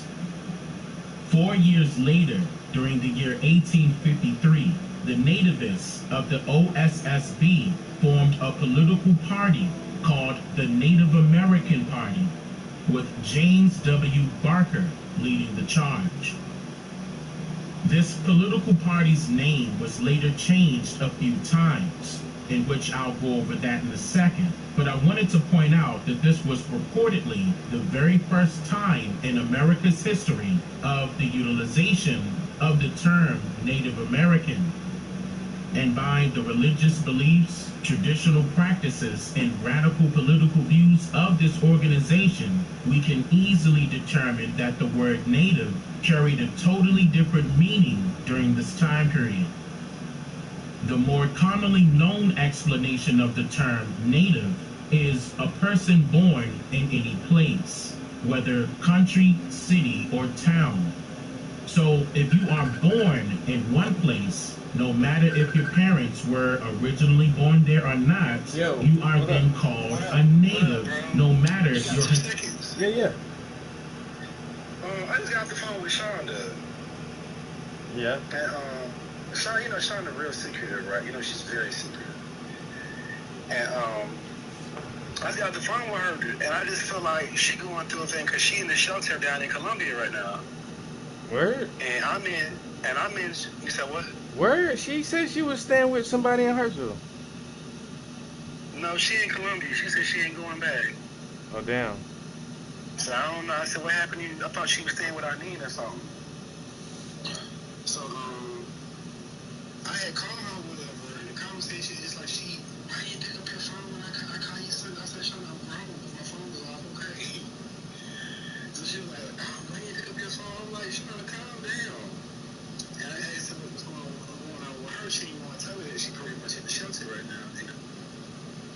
Yeah.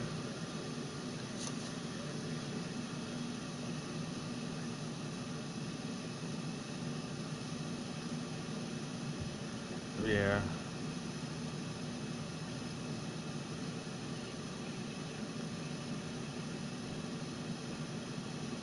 Hey, put your phone by your mouth. You going in and out. Yeah, I can hear you now.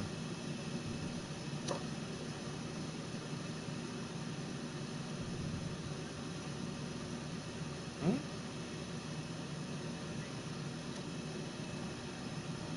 And that's the thing. And you got to focus on yourself. I know. I know. Hey, I understand the attachment and everything, and the blood, love, and all that. But you got to get your own shit together, bro. Like, it's hard to help somebody, bro.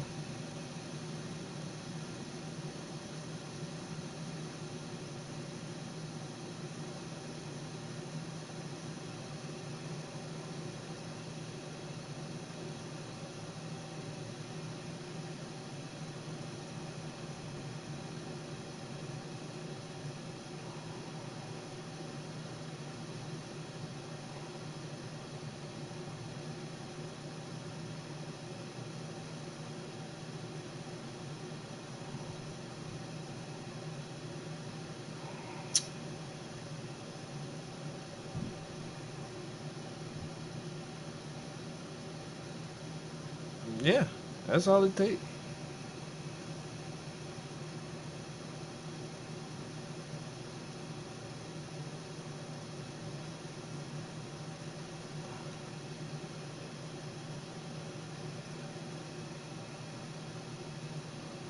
I mean, at this age in life, like most of our problems now is like kind of the shit we put on ourselves, yo.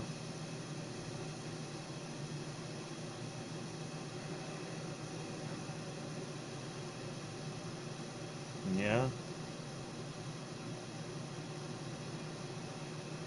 Well.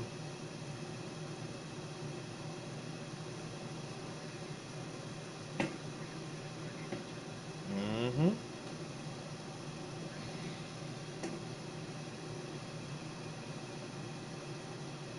Oh hell, they gonna give you shock therapy, man, and try to make you straight, bro.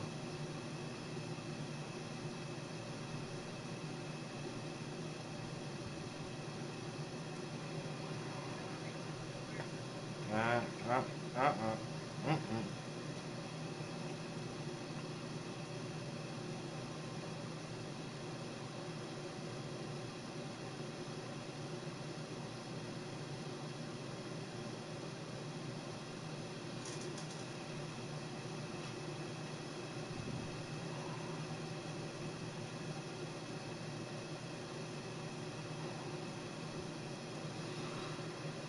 Yeah, if that's the route you want to go down, I'd rather do it myself without the church, bro.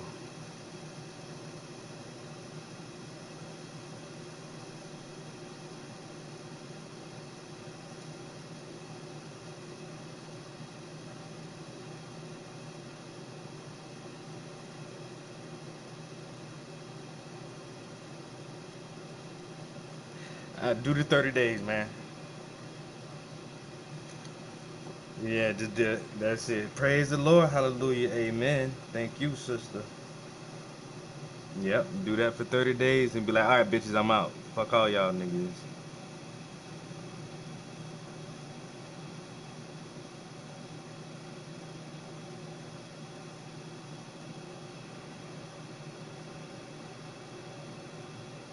You got to get a place to stay first. Exactly. Where you gonna sleep to go to work the next day? You know what I'm saying? And then if you're working all the hours and trying to be full time, even part time, you ain't gonna have time to go find a place because you're trying to work. So get the place to stay first. Then find you some income to secure your place.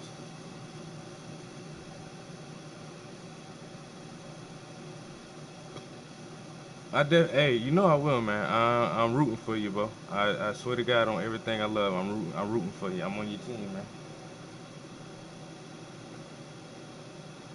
All right, I'll talk to you later. Man, all my people just doing bad right now. I feel like I'm about to be slipping too. I might have to be out there in the streets too. God damn. I'm looking on some hard times, hard times. Definitely not about to be in the streets, but yeah.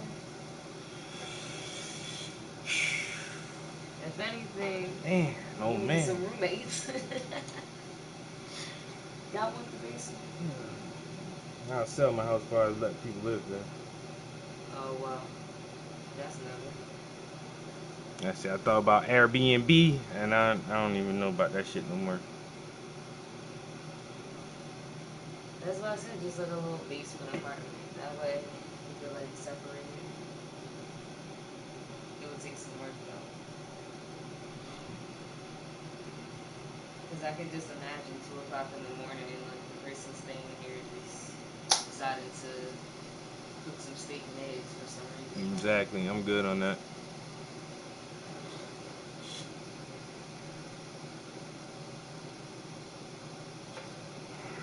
Alright.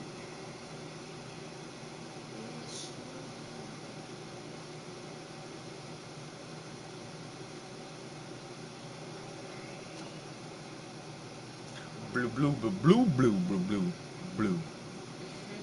This shit, blue, blue. It's so hot, but it's not as hot as yesterday, but it's hot. Genetic origins. However, the etymology of the word bears a totally different meaning than one may assume. It states that the term native is the... How hard is it to, you might not, well I think you would know, if I got a trailer that was like, the exterior was fully good, but the interior of it was just like a box, like it's nothing in it, just walls basically. How much do you think it would cost to like get the panels or whatever we need, the shelves, and how hard do you think it would be? Honestly, I have no idea. I've never done anything like that. I've never had to price anything like that or nothing, so I couldn't even, I won't know where to start. I'm as clueless as you are.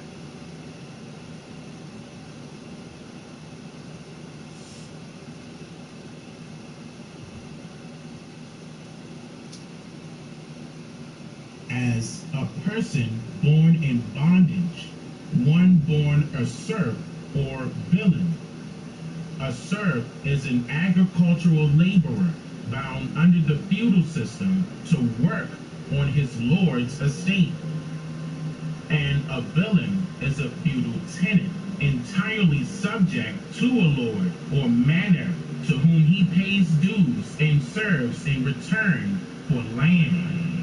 So, in other words, the general use of the word native referred to individuals who were literally employees, or rather peasants or laborers or servants, or slaves to some form of foreign dictatorship, working to pay off their dues in hopes of being granted land in return. Doesn't this sound all too familiar?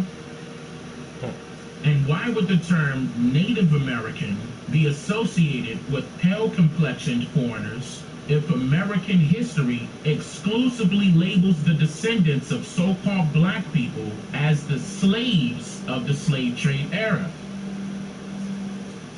And we know that this secret society was not established with the Aboriginal Niji's interests in mind, because our ancestors did not represent nor support the same beliefs, traditions, and or policies of this secret society, due to the simple fact that our ancestors were not Protestants nor Catholics during this said time period. So could this be the reason why they decided to call their political party the Native American Party, by standing against their oppressors in hopes of reconciliation, political recognition, economic assistance, and land allotments? Land allotments, land allotments, land allotments, land allotments, land allotments, land allotments.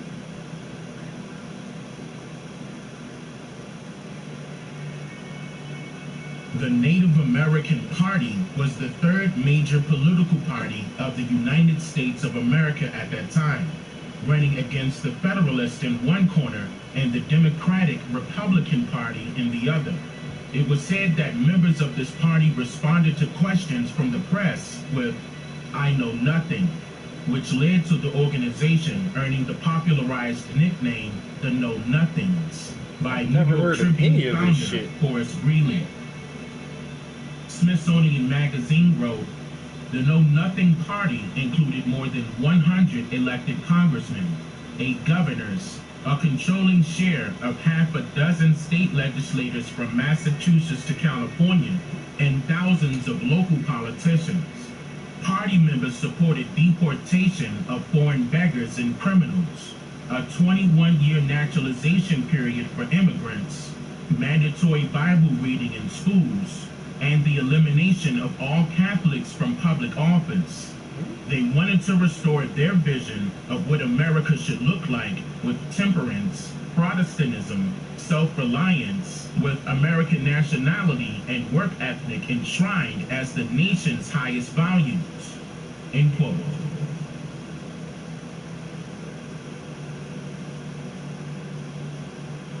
I know nothing about QAnon. I just told you. I know very little. You told me, but what you tell me doesn't necessarily make it fact. I hate to say that. I know nothing about it. I don't know who the Proud Boys are. I mean, you have to give me a definition because I really don't know who they are. I can only say they have to stand down, let law enforcement do their work. I don't know anything about him. Somebody told me yesterday, whoever he is, he did endorse me. Just so you understand, I don't know anything about David Duke, okay? I don't know anything about what you're even talking about with white supremacy or white supremacists. So I don't know. I mean, I don't know, did he endorse me or what's going on? Because, you know, I know nothing about David Duke. I know nothing about white supremacists. I know nothing about Russia. I know about Russia, but I know nothing about the inner workings of Russia. I know nothing about WikiLeaks. WikiLeaks! I love WikiLeaks! I know nothing about that. First time I've heard it. I know nothing about the project other than I didn't like, when I read about it, I didn't like it. I think it's a very sad thing for Mr. Bannon. I could perhaps ask Tony about that because I don't know anything about it. I mean, you say we did that. I don't know anything about it. In February of 2021, the Washington Post stated, quote, the Know Nothings formed a political movement that briefly became a major political party in the United States in the mid-1800s. The movement was marked by nativism and wild conspiracy theories, including that the Catholic Church was preparing a hostile takeover of the U.S. government. But was this all really just a conspiracy theory, or has it already been proven to be true when Pope Pius IX born Giovanni Ferretti, who was the head of the Catholic Church from 1846 to 1878, which is the longest papal reign recorded to date, approved the unanimous request of American bishops that the Immaculate Conception be invoked as the patroness of the United States of America on February 7th, 1847? Leave your comments down below and tell me what you think. On the date of August 24th, 1855, in a letter to Joshua F. Speed, Abraham Lincoln shared his opinion of the Know Nothing Party by stating the following: I am not a know-nothing, that is certain. How could I be? How can anyone who abhors the oppression of Negroes be in favor of degrading classes of white people?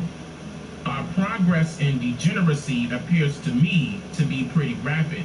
As a nation, we begin by declaring that all men are created equal. We now practically read it, all men are created equal except Negroes. When the Know-Nothings get control, it will read, all men are created equal except Negroes and foreigners and Catholics. When it comes to this, I should prefer immigrating to some country where they make no pretense of loving liberty. To Russia, for instance, where despotism can be taken pure and without the base alloy of hypocrisy. What is very important to note here is that Lincoln shared his frustration with the Know-Nothings. And he also details that he stands against the oppression of Negroes, admitting that it does in fact exist, and he'd much rather migrate to another country where class discrimination is absent. Did you notice how Abraham Lincoln used the term Negro instead of Indian or Native in this letter? And also, why did he use the word class instead of race? Before groups of people were socially constructed as races of people, humans were categorically divided and arranged in classes by similarity, just like animals and plants are, for example. According to the 1828 Webster's English Language Dictionary, the noun class is defined as an order or rank of persons, a number of persons in society supposed to have some resemblance or equality in rank, education, property, talents, and the like, as in the phrase, all classes of men in society. A class is a scientific division or arrangement of a set of beings or things having something in common or ranged under a common denomination.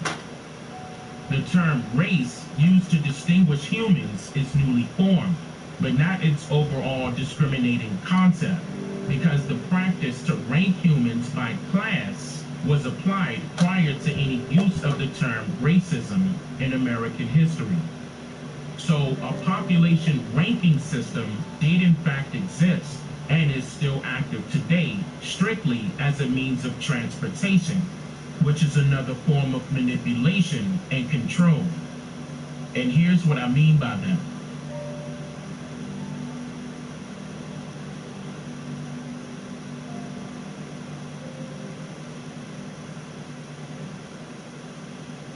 Now, some of you have subscribed to the definition of the word transportation, referring to objects or things utilized for the purpose of moving objects, things, or people from one place to another. But according to the etymology of the noun transport, it is also, quote, a state of being carried away by overwhelming emotion. Listen closely. When transport is used as a verb in this sense, it means to hold someone spellbound. So in other words, transportation is another way of saying rapture or trance or ecstasy, which is a mystic state of being beyond self-control. And in most cases, being beyond self-control also refers to you not being in the driver's seat of boats, ships, buses, taxis, planes, and underground railway systems for that matter. It could also be referring to a story in a book that places the reader into a trance that allows them to travel and experience new beginnings and new worlds by the use of their imagination. This state of being beyond self-control can also be referring to an individual that has been arrested and is serving time in jail, because that is literally a person that's in a state of being beyond their control. According to the National Archives of the UK, transportation has been used as a form of punishment since 1717 under the Bloody Code. Courts were looking for punishment which was not as extreme as hanging, but tougher than a fine. In the absence of proper prisons, transportation was the answer and was used for over 100 years. In the 18th century, convicts were transported to America. After U.S. independence in 1776, however, this option was closed and the British government looked for another destination. Australia. Yeah, okay. Australia had been mapped and claimed as British territory in 1770, so convicts began to be sent there. From 1787 to 1857, 162,000 British convicts were transported to Australia. 7 out of 8 of these were male. Some were as young as 9 or 10. Some were over 80. Many political prisoners were transported, including Luddites, Chartists, the Tolpuddle Martyrs, and Irish nationalists. End quote. So, the incoming foreigners to America between the 1700s and the 1900s were considered criminals, or rather peasants, by the countries of origin they were expelled from.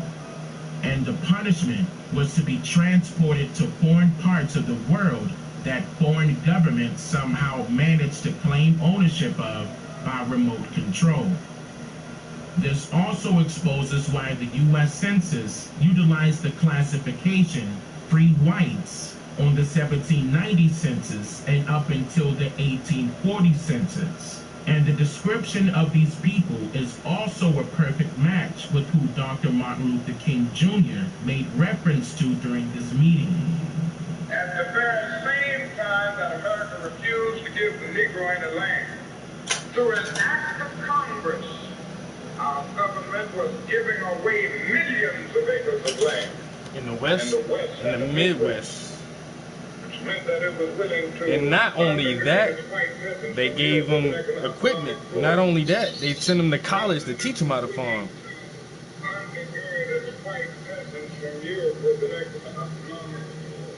But not only did they give the land, they built land-grant colleges with government money to teach them how to farm. Not only that, they provided county agents to further their expertise in farming. Not only that, they provided low interest rates in order that they could mechanize their farm. In order that they could mechanize their farm. Not only that, today many of these people are receiving millions of dollars in federal subsidies. Not the farm. And they are the very people telling the black man that he ought to lift himself by his own bootstraps. This is what we are faced with. And this is the reality. Now, when we come to Washington, in this next program, in this campaign, we coming for the check. We are coming to get our check. To get our check. Boy, that shit right there. Criminals in other countries. Y'all want to know what got Dr. King killed? That speech right there. When he said, in this next campaign, we going to Washington and we coming for our checks. Yo, after that shit, that nigga was done. My parents said happy birthday. Oh, thank you, thank you. That nigga was done after that, yo. And then, Malcolm X, once he left the Nation of Islam and started talking about he about to go to the UN and started talking to the UN about human rights and shit, they killed that motherfucker, yo. A lot of people never heard Dr. King talk about that check, yo. He had too much power, he had too many people backing him up. He already started changing some laws and shit. Yo, motherfuckers almost got reparations. Almost. Became who was known as the nativist of the 1850 period that I mentioned earlier in the segment. And they encountered many obstacles while attempting to make that per movie. The territories of America, like attempting to validate themselves as residents, for example. Because of the millions of the indigenous Neji already inhabiting Turtle Island and governing themselves just fine, all while controlling the trading system of their crops grown and other useful resources.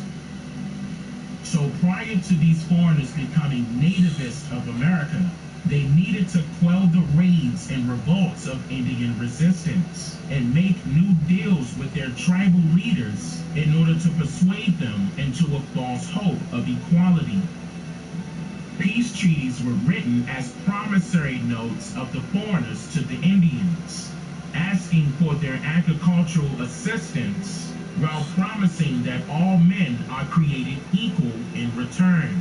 But it's quite obvious that promise was broken due to the systematic implementation of foreign policies and international laws of foreign countries, and by the use of social engineering experiments. Like, for example, making the Indians disappear without having to actually remove them physically. How would you do that, you ask? Well, again, by means of transportation.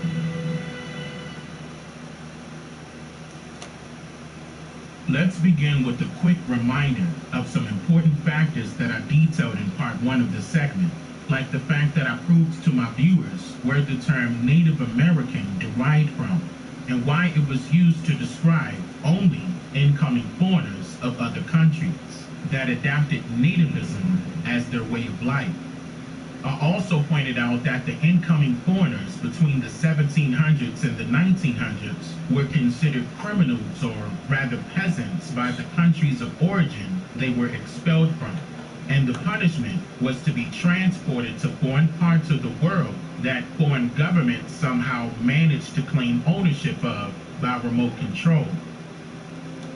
My viewers were also made aware of the details behind the third largest political party of that time, called the Native American Party, which was in fact organized for the strict purpose to serve as salvation for only particular foreigners of specific countries who believed in only particular religious choices. This was the first use of the term Native American recorded in history. They were nicknamed the Know-Nothings by the media due to not answering questions from the public about the operations and agendas of their secret societies. And notice the use of the plural form of that word, because there were more involved in which I may shed some light upon on a later date. Keep in mind that the people we see today are their offsprings, by the way, but let's not jump too far ahead just yet. Getting back to where we left off in part 1 of this segment, making the Indians disappear without having to actually remove them physically was done so by means of transportation. The hidden means of transportation is set to influence public perception through mandatory learning curriculums based upon the beliefs of complete strangers by way of their biased manipulative storytelling, in which these stories are conveniently created and cultivated by organizations associated with these same strangers or criminals descending from foreign countries. Just think about how often an individual's personal experience absorbs them into a totally different narrative from what they are familiar with. Like, for example, complete strangers that are in formation with writing fairy tales over and over again until you accept it as your factual history, propelling you into a transportation with your eyes open as you assume the characterized role of whatever the strangers presented and deemed as your story. Literally. Now, we can all agree that stories have been a form of communication for centuries.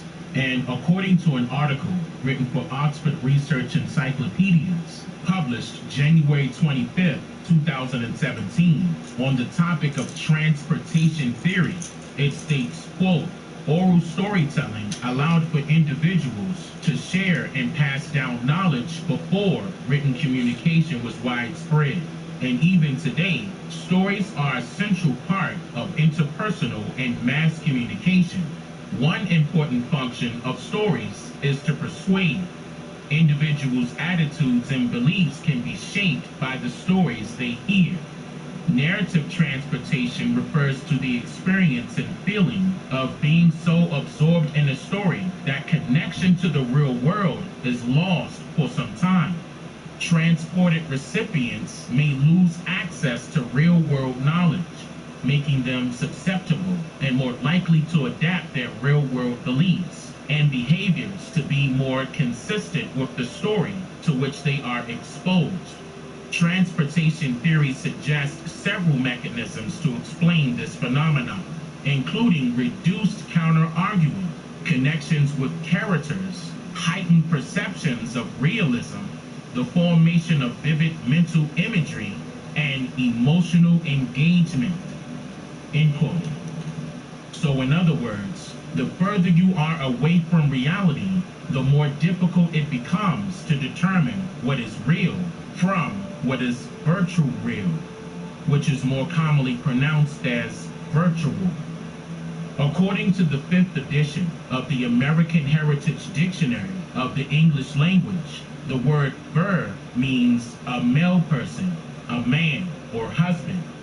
The word virtual is defined as having the essence or effect of, but not the appearance or form of. Listen closely. The word virtual is used to determine when something only exists in the mind, especially as a product of imagination.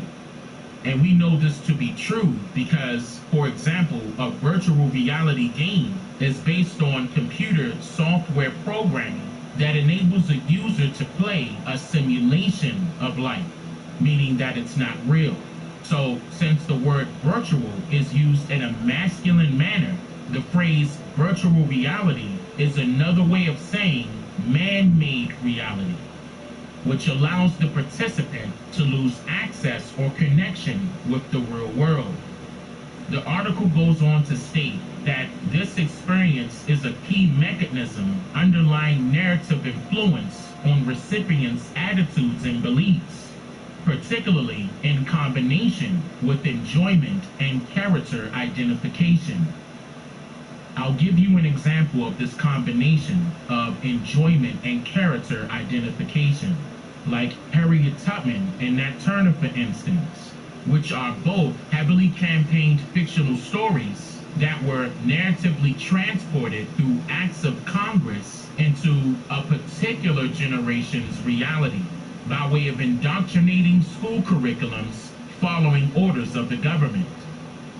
So now, you may be asking, how does one become transported? Transportation can occur in written, spoken audio, and visual narrative, and can result from both fictional and non-fictional narrative.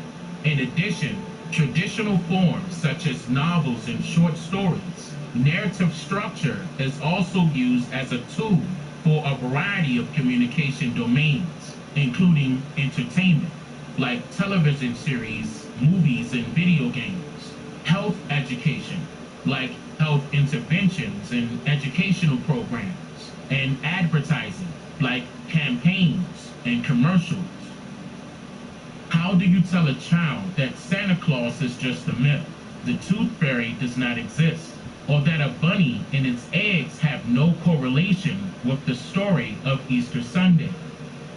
What if that child grows into their adulthood believing these fairy tales? Are the parents to blame for sharing blatant lies with their children? Is lying to children a part of developing their mental capabilities? And once that child becomes an adult with their own children, is it still okay to continuously spread those same lies? This social engineering tactic is traditionally utilized by the anonymous writers of American history, along with the dictators of the American educational system, in order to provide the needy, whether child or adult, a false hope and a false hero or heroine, manipulating their minds to consent to be controlled, and blinded from it all due to the enjoyment of identifying with these characters that strangers have created. What's noteworthy here is how all of this truly affects the children as students in compulsory educational institutions systematically. And this fact can be identified as true even today. For example, the story of the transatlantic slave trade being used as part of school curriculums only, and not a factual story that was traditionally passed down by knowledgeable elder members of our families or tribes. You're a Negro. No. I am your teacher. You are a Negro. No. If I threatened to beat you, what would you say? Aren't you a Negro now? No. Where are you? I'm black and bearded. What is your nationality? My nationality is Afro-American. Suppose I had some money in my pocket. Suppose I gave you $1 to say that you're an American Negro. This is money now. Money talks. Money talks. This $1. If you don't say it, you don't get it. You're an American Negro, aren't you? No. You won't have any money. You know you need money, don't you? Yeah. You need money to live, don't you? Yeah. All right. All you have to say, Leon, is that you're an American Negro. Aren't you an American Negro? Are you an American Negro? No. What are you? I'm black and bearded. What's your nationality? My nationality is Afro-American. Very good, man. Keep it up. Go sit down. You had to think about that a minute, didn't you? Yeah. All right. All right, everybody. What is your nationality? My nationality is Afro-American. So as the American Negro Indian, or rather the indigenous Niji, assumes a new role and a new title, then a new character is created, and this character is portrayed by the Native American. It is a foreigner that is presumed to know nothing, devoid of his or her true culture, heritage, traditions, and history. The image shown of the Native American is one of fiction. A Native American is a naturalized citizen of America, an immigrant who now replaces the original. And the creation of this character began just the same as with the other characters, which have been created to assume the identity of the American Indian with political affiliation, because only you can ultimately decide which form of politics you're going to affiliate yourself with. Whether it's being politically correct, for example, when you consent to terminology strangers choose to use to describe you, or which eye of the snake of flashing light parties you choose to be amazed by. Okay, you make kind of a provocative comment in your book here, Mug, and I think it's on page 151. You write that various groups, feminist, gay rights groups, and those who are defending immigrants have commandeered the black civil rights experience. Yes. What do you mean by that? Yes, I'm glad you asked that, because I think it's one of the most important points of the book. I mean, I think the way liberals have treated blacks like children, and many of their policies have been harmful to blacks. At least they got the beneficiary group right. We do have to, I mean, we shouldn't. There is the legacy of slavery and Jim Crow laws. We don't owe the homeless. We don't owe feminists. We don't owe women who are desirous of having abortions, but that's, or gays who want to get married to one another. That's what civil rights has become for much of the left. We dropped the flags after 5 minutes. Immigrant rights are not civil rights? No, I think civil rights are for blacks. See, this is essentially the problem, and the Republicans what have we done to the immigrants? We owe black people something. We have a legacy of slavery. Immigrants haven't even been in this country. But you see, most of us are either immigrants or are the descendants of immigrants, and we understand, not everybody, there are Native Americans in it, but we understand in this country, we understand in this country,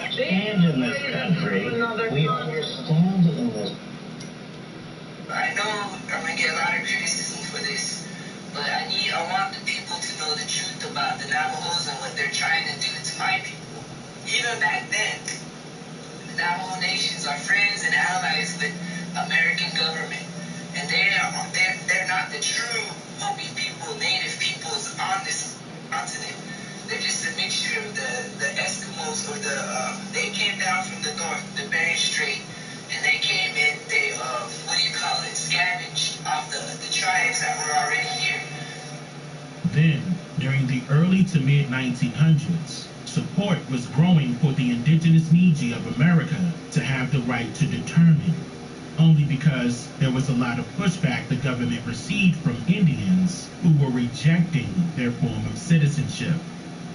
For example, in a letter addressed to then President Calvin Coolidge by Indians of the Six Nation Confederacy, it states, quote, "To our white brother, we the Indians of the Onondaga tribe of the Six Nation Confederacy of New York State, after giving due consideration to the Snyder Bill, which was presented in the U.S. Senate in June 1924, in which the Snyder Bill dwells on the subject of the future and immediate destiny of the Indians as a whole, who now reside on reservations in the state of New York, and who in general and collectively speaking are not in any way capable of taking up the responsibilities of citizenship, such as which the aforesaid Snyder Bill is designed to enforce on the Indians." The term Indians is used in this case as meant all of the Indian inhabitants who reside on the present reservations of today, the young and the old, the educated and the common, the middle-aged class and the younger generation to whom the Snyder Bill is a weapon of destruction and misery, and which Snyder Bill is aimed at Indians' general welfare, and last but not least, the Indians' last but remaining remnant of the gift of our white brethren, his freedom. end quote.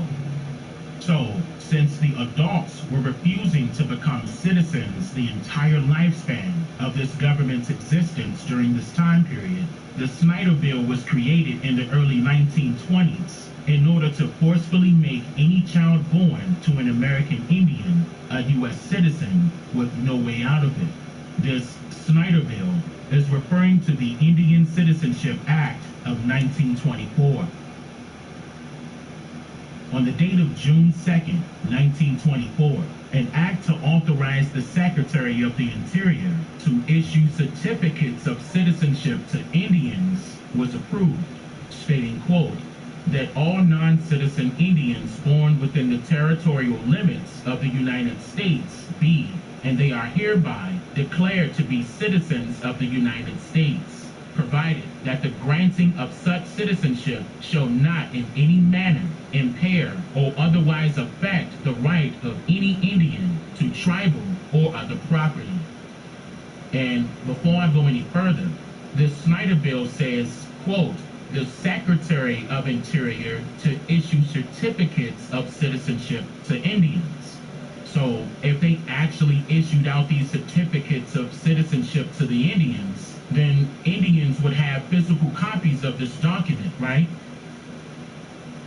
Especially when the rumor has it that birth certificates are allegedly the proof of U.S. citizenship, right? And also, the term Indian was used in this bill, and not Native.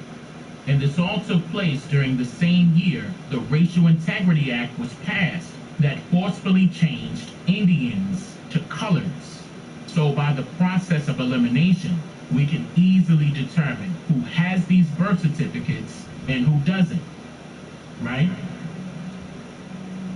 And if you notice the next act beneath this one, look at the detail it gives to distinguish definitions for many of the terms mentioned. And within this one, it does not.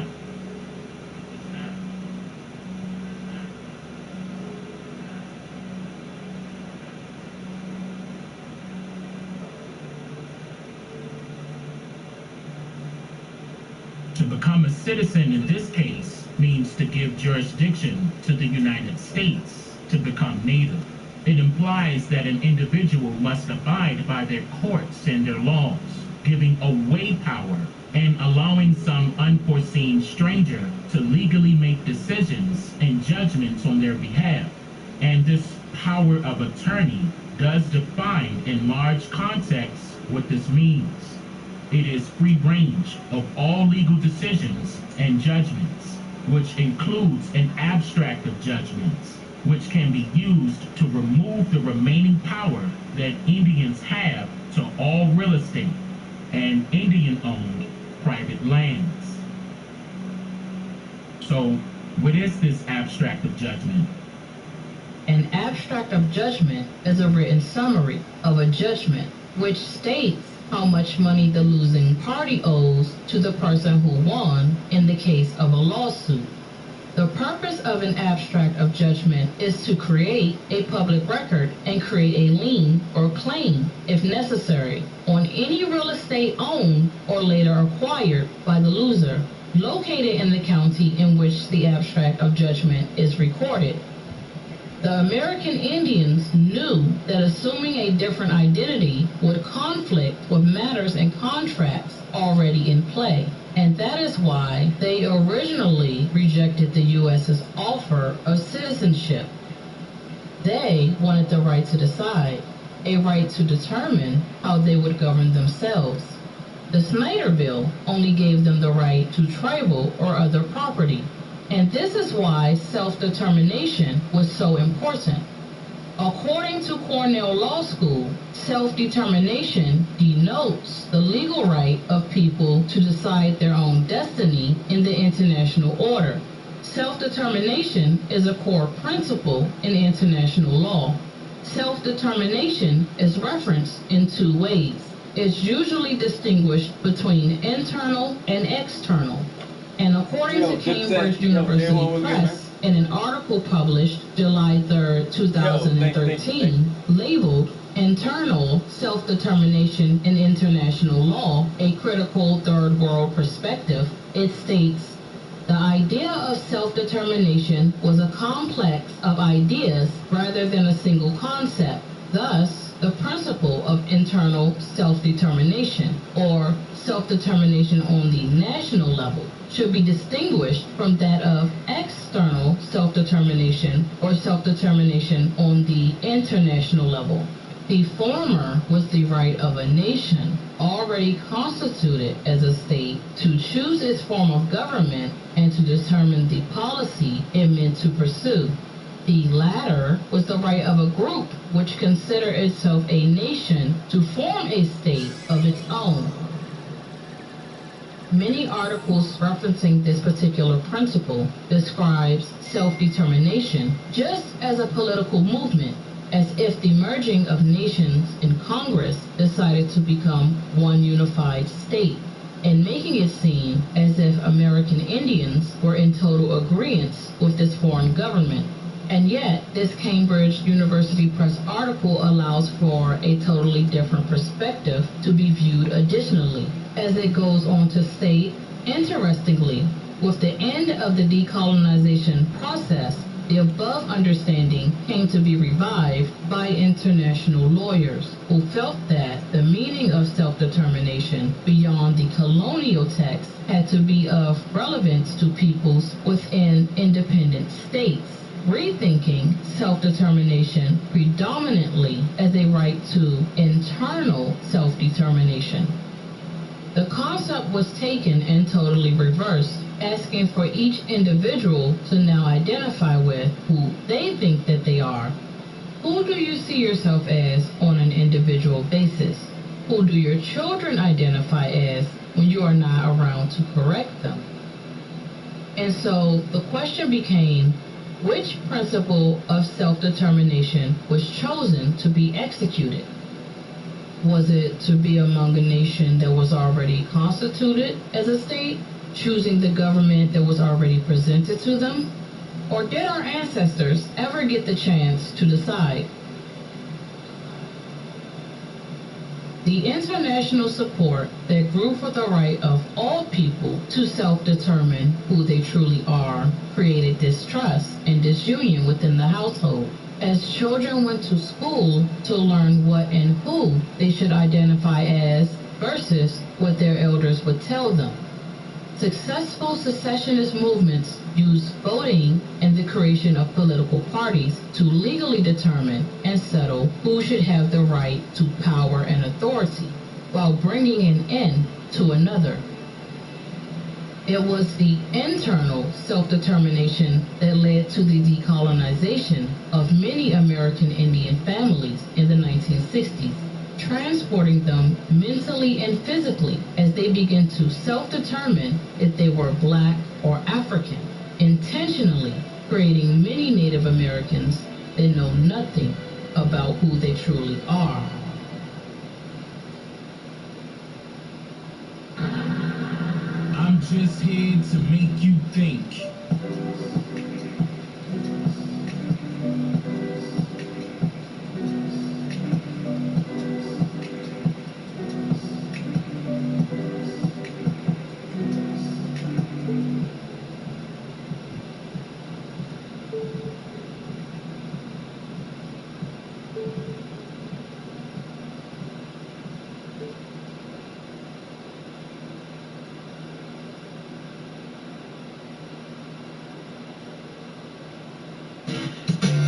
You're watching The Breakfast Club. Morning, everybody. It's DJ NVN.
take a bathroom break, then be right back.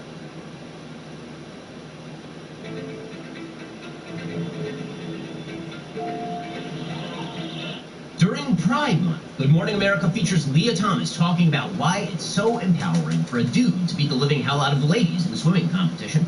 Joe Biden is puzzled by his low approval ratings and all the other things as well. And BTS visits the White House. I'm Ben Shapiro. This is The Ben Shapiro Show.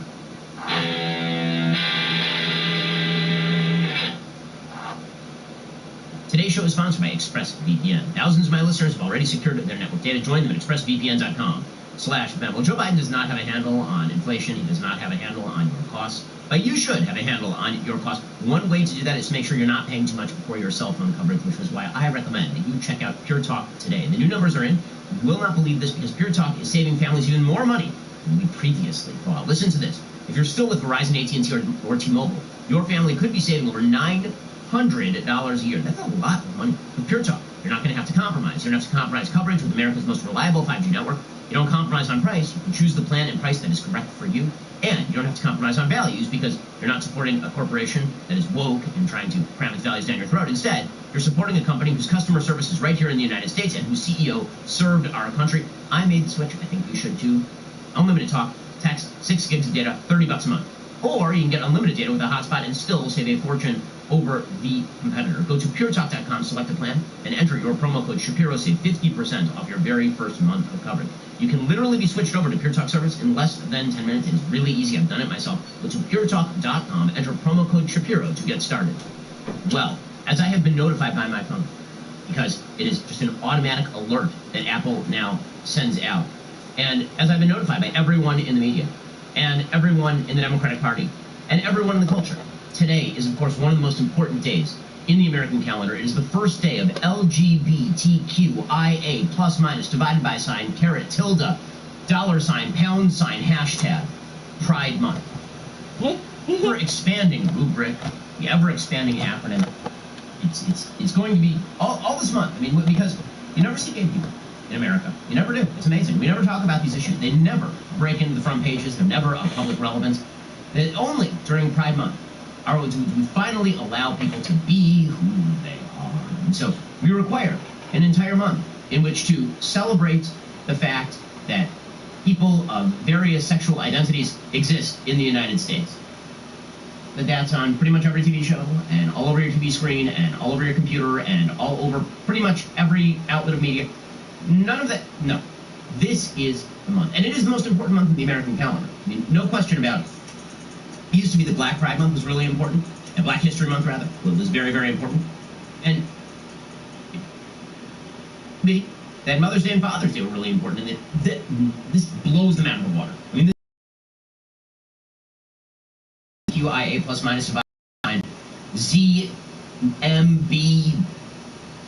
command option month. How important is it? It's so important. Put up a giant pride flag at the embassy in the Holy See. Because this is what tolerance requires.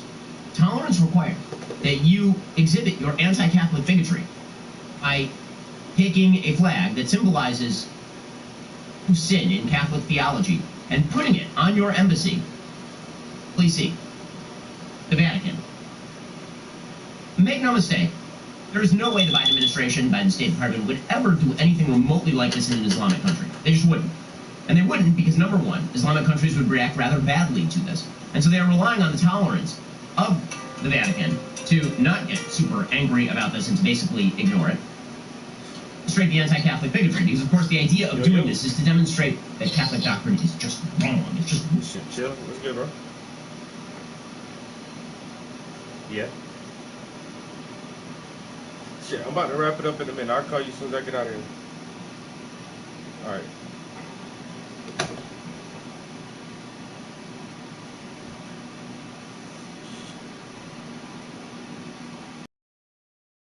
Prove to you how wrong it is.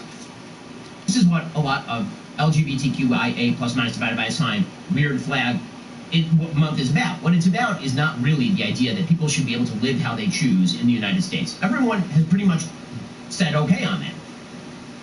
Mixed marriage has been legal in the United States since 2013, but when I say legal, Not illegal in the sense that you could go to a liberal church and get a same-sex marriage performed well before 2013 in the United States. Civil unions have been legalized across the country for a very long time. All it meant in 2013 is the federal government now said you could not have a state law that privileged traditional marriage above same-sex marriage and said that traditional marriage is the only standard of marriage in this state approved by the state. But since 2013, right, so a decade, same-sex marriage has been federally legal in the country to the exclusion of all state laws. For decades in this country, tolerance for This is Jay, the inventor of the Pillow Cube. And this is a substantially more attractive version of Jay we hired to tell you about. Don't know that I would say substantially. Call me Jay Graham. That's not my name. Jay had a big problem. Put your hand out. He had a huge gap between his head and his bed that no pillow could fill. He found that a regular pillow lacked the support he needed to fill the gap between his shoulders and his... Lesbian, gay, bisexual Americans has been at all-time highs. For increasingly, we now have an entire media and cultural infrastructure that suggests that if you're a man who believes you're a woman, you're not in fact a man who believes you're a woman, you're actually a woman. The idea that this is required, it is requisite, but that really, it's a culture war point, obviously. And the White House is happy to fight this culture war because they believe that roles and rules and duties and the idea of identity itself really needs to be recapitulated as part of a broader philosophical rubric under which this administration works. So the White House put out a statement. It's this: during lesbian, gay, bisexual, transgender, queer, and intersex Pride Month, it keeps expanding, right? Queer and intersex. And the nice thing about the identifier queer is that apparently it used to be questioning. I think now they changed it to queer. The reason that they changed it is it now encompasses pretty much everybody. And there's the new polling data out showing a huge number of young Americans identify as queer, but are also just straight. He's looking for status as a sexual minority so they can claim victimhood status in the United States of America and so that they're not part of the evil group of actual cisgender humans in the United States, who of course are affected by bigotry and haven't found their inner authenticity. According to the White House, during LGBTQ+I, that's not making fun of it, that's the actual acronym, Pride Month, we reflect on the progress we have made as a nation in the fight for justice, inclusion, and equality, while reaffirming our commitment to do more to support LGBTQI+ rights at home and abroad. I often say that America, this is from Joe Biden directly, I will often say that America can be defined by one word: possibilities. This month, we celebrate generations of LGBTQI+ people who have fought to make possibilities of our nation real for every American. Today, the rights of LGBTQI+ Americans are under relentless attack. Right, here's the cultural idea. The cultural idea is that if we don't teach the view of sexual orientation and gender identity to small children, then this means that people who are lesbian and gay and bisexual in the United States are under vicious, brutal assault by the government of the United States or by citizens of the United States. An onslaught of dangerous anti-LGBTQI+ legislation has been introduced and passed in states across the country, targeting transgender children and their parents and interfering with their access to health care. Okay, what they mean by this?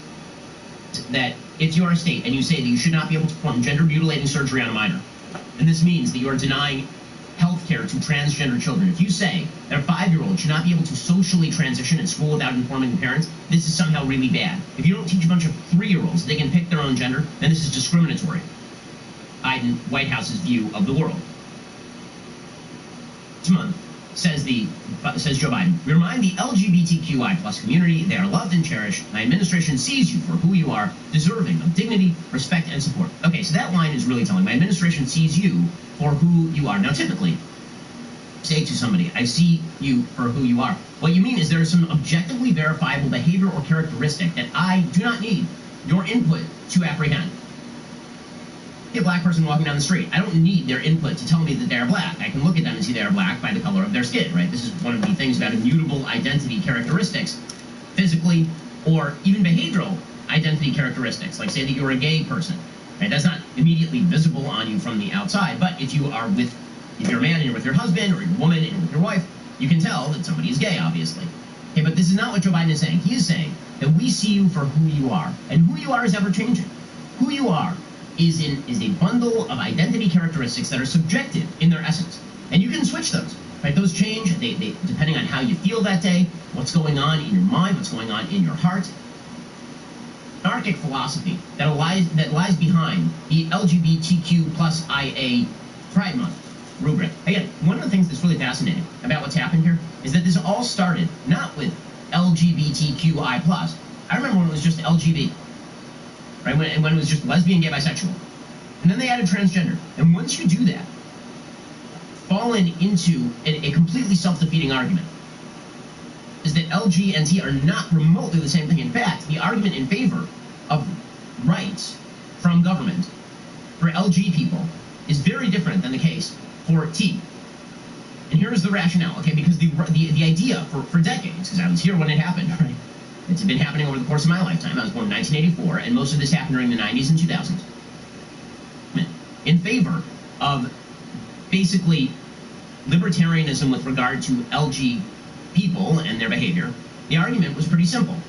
And the argument was that biological drives should not be regulated by society at large because these drives are inborn and innate. Right? This is the Lady Gaga, we're born this way. Right? They were born this way, so you have nothing to say about that, we're born this way. So this is why, according to the left, sexual orientation and sexual behavior is very much akin to the immutable biological characteristic of race.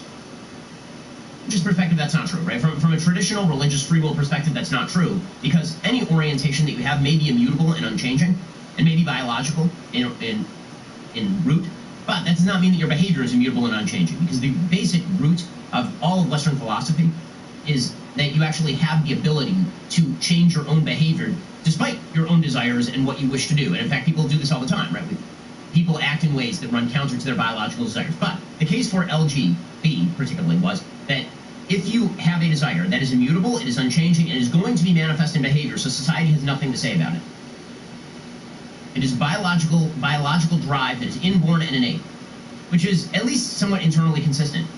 However, transgenderism makes the opposite case, which is that no matter what you are biologically, no matter what is inborn and innate about you, biologically speaking, it is completely irrelevant. You're a free-floating spirit in your own biology, and therefore you can change your sex from being a man to a... There's nothing more innate or biological than your sex. It is innate and biological. It's written into literally every cell of your body, ironically, except for men, for some of their sperm cells, which have X chromosomes in them. Right? But the basic notion that you can change your biology counter to the entire argument for LG. So it's very weird that LG and T have somehow been agglomerated under one sort of ideological flag. It doesn't make any sense. The arguments are completely polar opposite to one another. Homosexual orientation, for example, relies on a real distinction between men and women.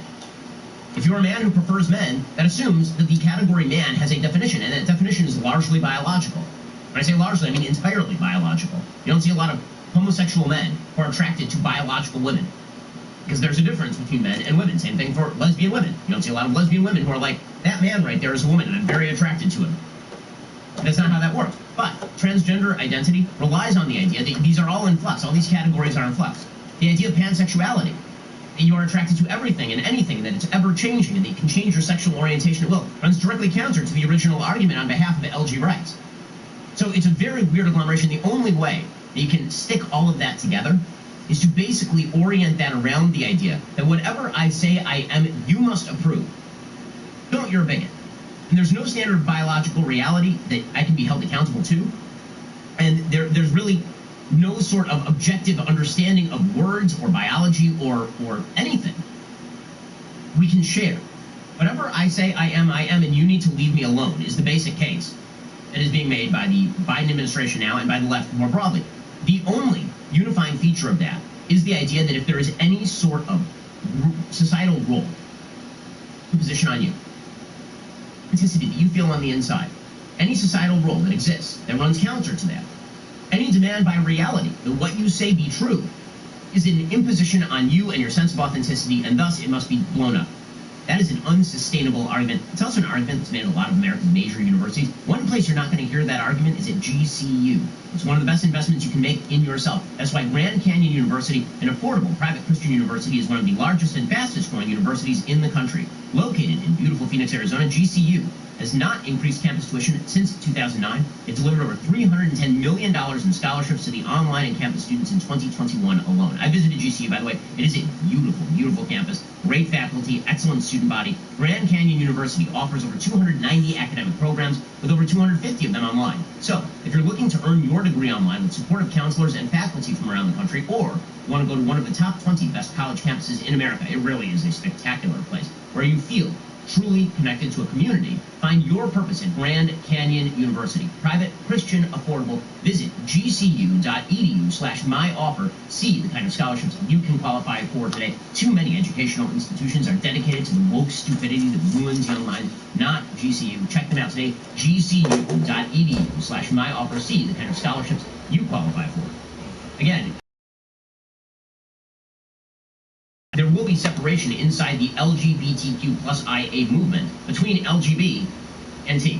I think that too far. They run completely counter arguments. And the reason this is important is because if we are to share a body politic together, we need to have coherent arguments that we can make with one another. The argument over same-sex marriage was a coherent argument. I may have taken one side, and people on the left may have taken another, but at least we were discussing basically the same thing. I may disagree with the premises, but at least the words had meaning. Argue over behavior versus orientation. You could argue over the difference between race and sexual orientation. You could argue over whether society actually had an interest in preserving traditional marriage versus same-sex marriage. What are the benefits and drawbacks of that societally? But you can argue about all those things. Those are all reasonable conversations. It is not a reasonable conversation to suggest that men can be women, women can be men. Biology matters sometimes, but not others. Woman is a category that matters when it comes to abortion, but it doesn't matter when it comes to how you identify. But you can't, these are not conversations anymore. It's a pure power play. It's just purely power. And so when Joe Biden says things like, we see you for who you are, what he really means is, we will validate whatever you believe you are, so long as you vote for us. It means complete anarchy in the public space, because we can't even define words anymore. That's okay, so long as you give Joe Biden power.